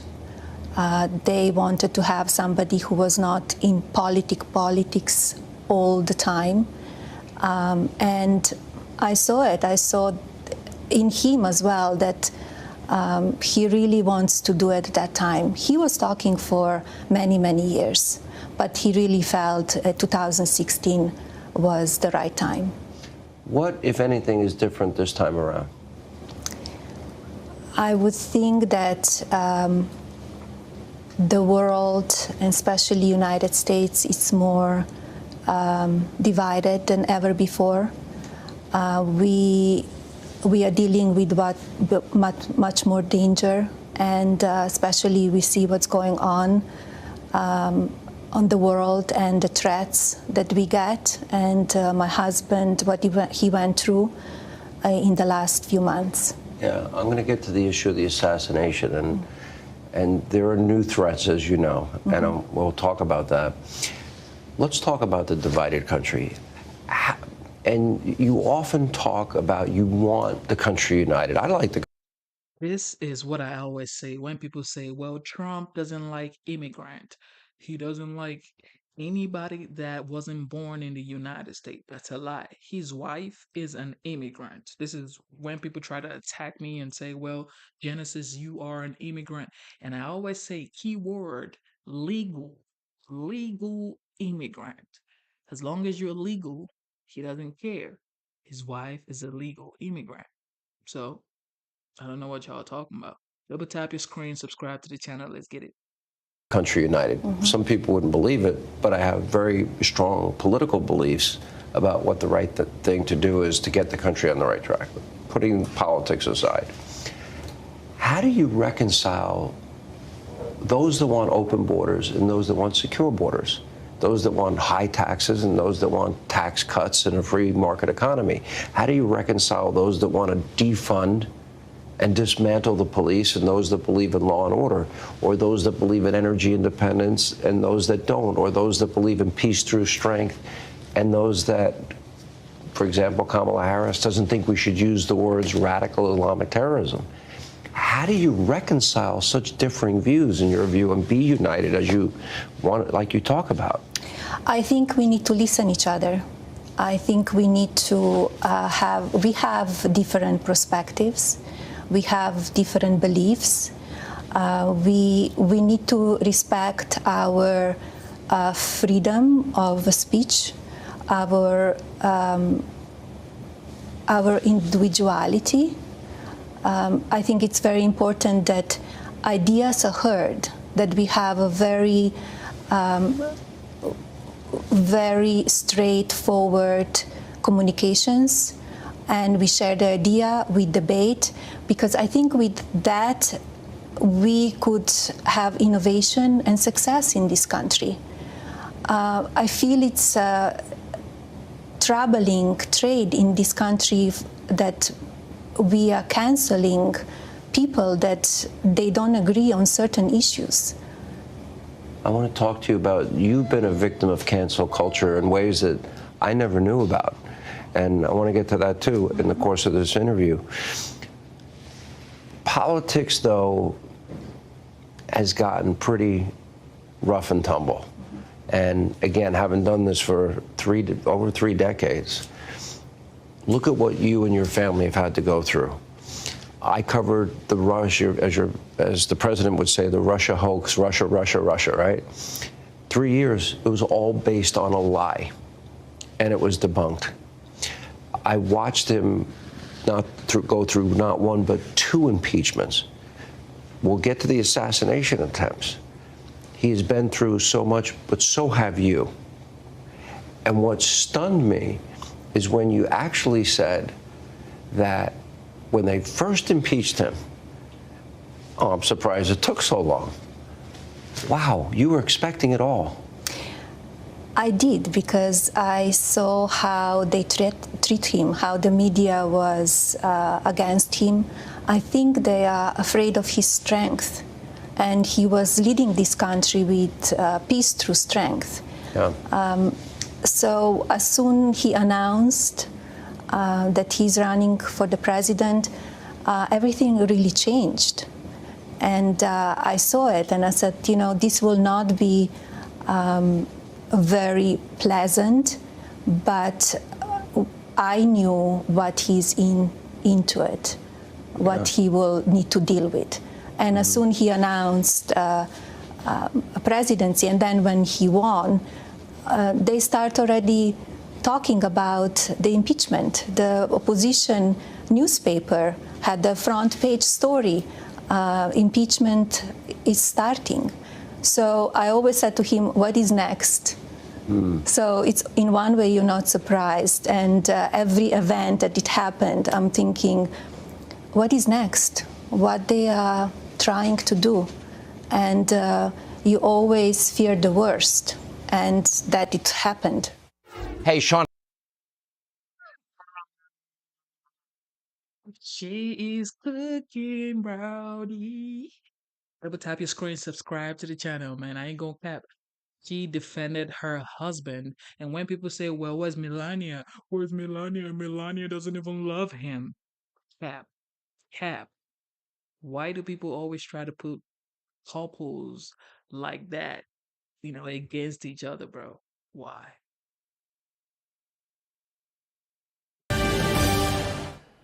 Now, last night we showed you part one of my interview with former First Lady Melania Trump. We discussed her new book, Melania, and the assassination attempts against her husband. Here's part two. Let me get to the assassination. And I watched your interview with Ainsley, and I watched the full hour, and I watched it on the morning show. I know where I was at that time. When I saw the blood, and I've been a shooter my whole life, I thought that maybe he got hit much worse. Did you think that? I thought that too. When I saw the blood. First of all, when he was on the floor for a while, and you don't know for those seconds, minutes, you don't know what's really going on. You don't know that. I didn't know that he was hit in the ear. You always question what it could be, and so was really frightening. And the life stops in that few minutes. Was really very difficult. And you found out shortly thereafter he was okay? Yes. And so then West Palm Beach happens at Trump International, the golf course. So I want to be very, very clear, and both you and President Trump have praised the Secret Service. The guys in Butler that dove on him, and they actually hurt him. Yes. It's kind of an untold story. I heard he was black and blue, yes, pretty beaten up, pretty bad. And they were amazing. They were heroic. The Bible tells us no greater love hath man but to lay down their life for another, right? And they will risk their lives for your husband in this case. Yes. And they were amazing. And they were amazing in West Palm Beach. I'd gone to breakfast that morning with the president's golf partner, Steve Whitcomb. I heard. Yes, I heard. And he told me the whole story. Here's where I get angry and I want answers. And I saw your video that you put out. How is it possible that a would-be assassin gets 130 yards away on the top of a roof in Butler, Pennsylvania, with an AR-15 and a rangefinder and gets off 4 shots at your husband and comes within a millimeter of assassinating him? West Palm Beach, this is a known area around holes 4, 5, 6, 7, where paparazzi would hang out. So it would have been less than 300 yards probably by the time this would-be assassin took a shot at your husband. It is a colossal failure. The agents around your husband were heroes. They were fantastic. But they didn't sweep the area. Correct. Those men with my husband and with me, the man with me and my husband, they're fantastic. But I feel it's the top leadership that there are some holes and there are some problems. So it comes from the top leadership that happened. And I know, and I have a knowledge about that. Our team asked many times for more security, more help, and they were denied. They were denied many times, weren't they? Yes. And that's an untold story. It is. It is. So they get within this range of the president. They didn't sweep the area. What also bothered me, like when my kids would get in trouble when they're young, they wouldn't really get in trouble for what they did necessarily, but if they didn't tell me the truth, then they get in a lot more trouble, because I've always wanted them to be honest with me. And they told us in Butler, oh, we didn't have an agent on the roof because it was a sloped roof. That was not a sloped roof. And then the current interim head of the Secret Service said, the plan worked in West Palm Beach. If somebody gets within 300 yards with an AK-47 and a scope of your husband, an assassin, the plan didn't work. What is your response to that? No, it doesn't work that way. It needs to be much more secure. And I felt that about July 13 event, everything went quiet. And I had a lot of questions. That's why I put to the social media my video. Also, it's explained in my book, a chapter about it.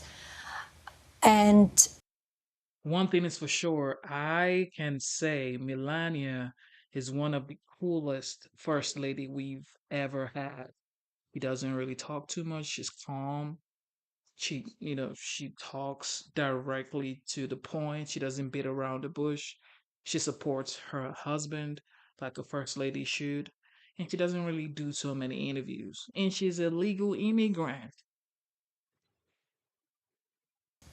Also, the September 15 in Palm Beach, it was very shocking that that could happen. Right. And as I said, like it's coming from the top, from the leadership.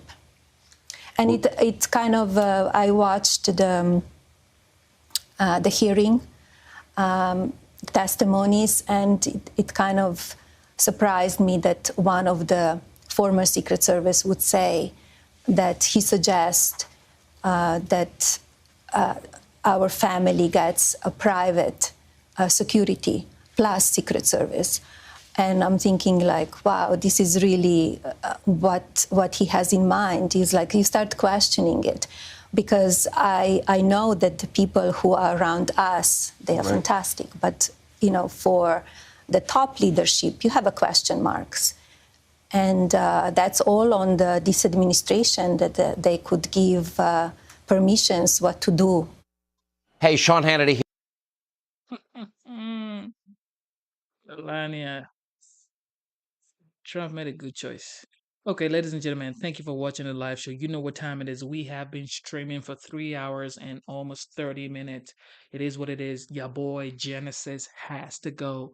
Instead of looking for perfection, seek for consistency. Instead of looking for perfection, seek for consistency. God bless you. Double tap your screen, subscribe to the channel. We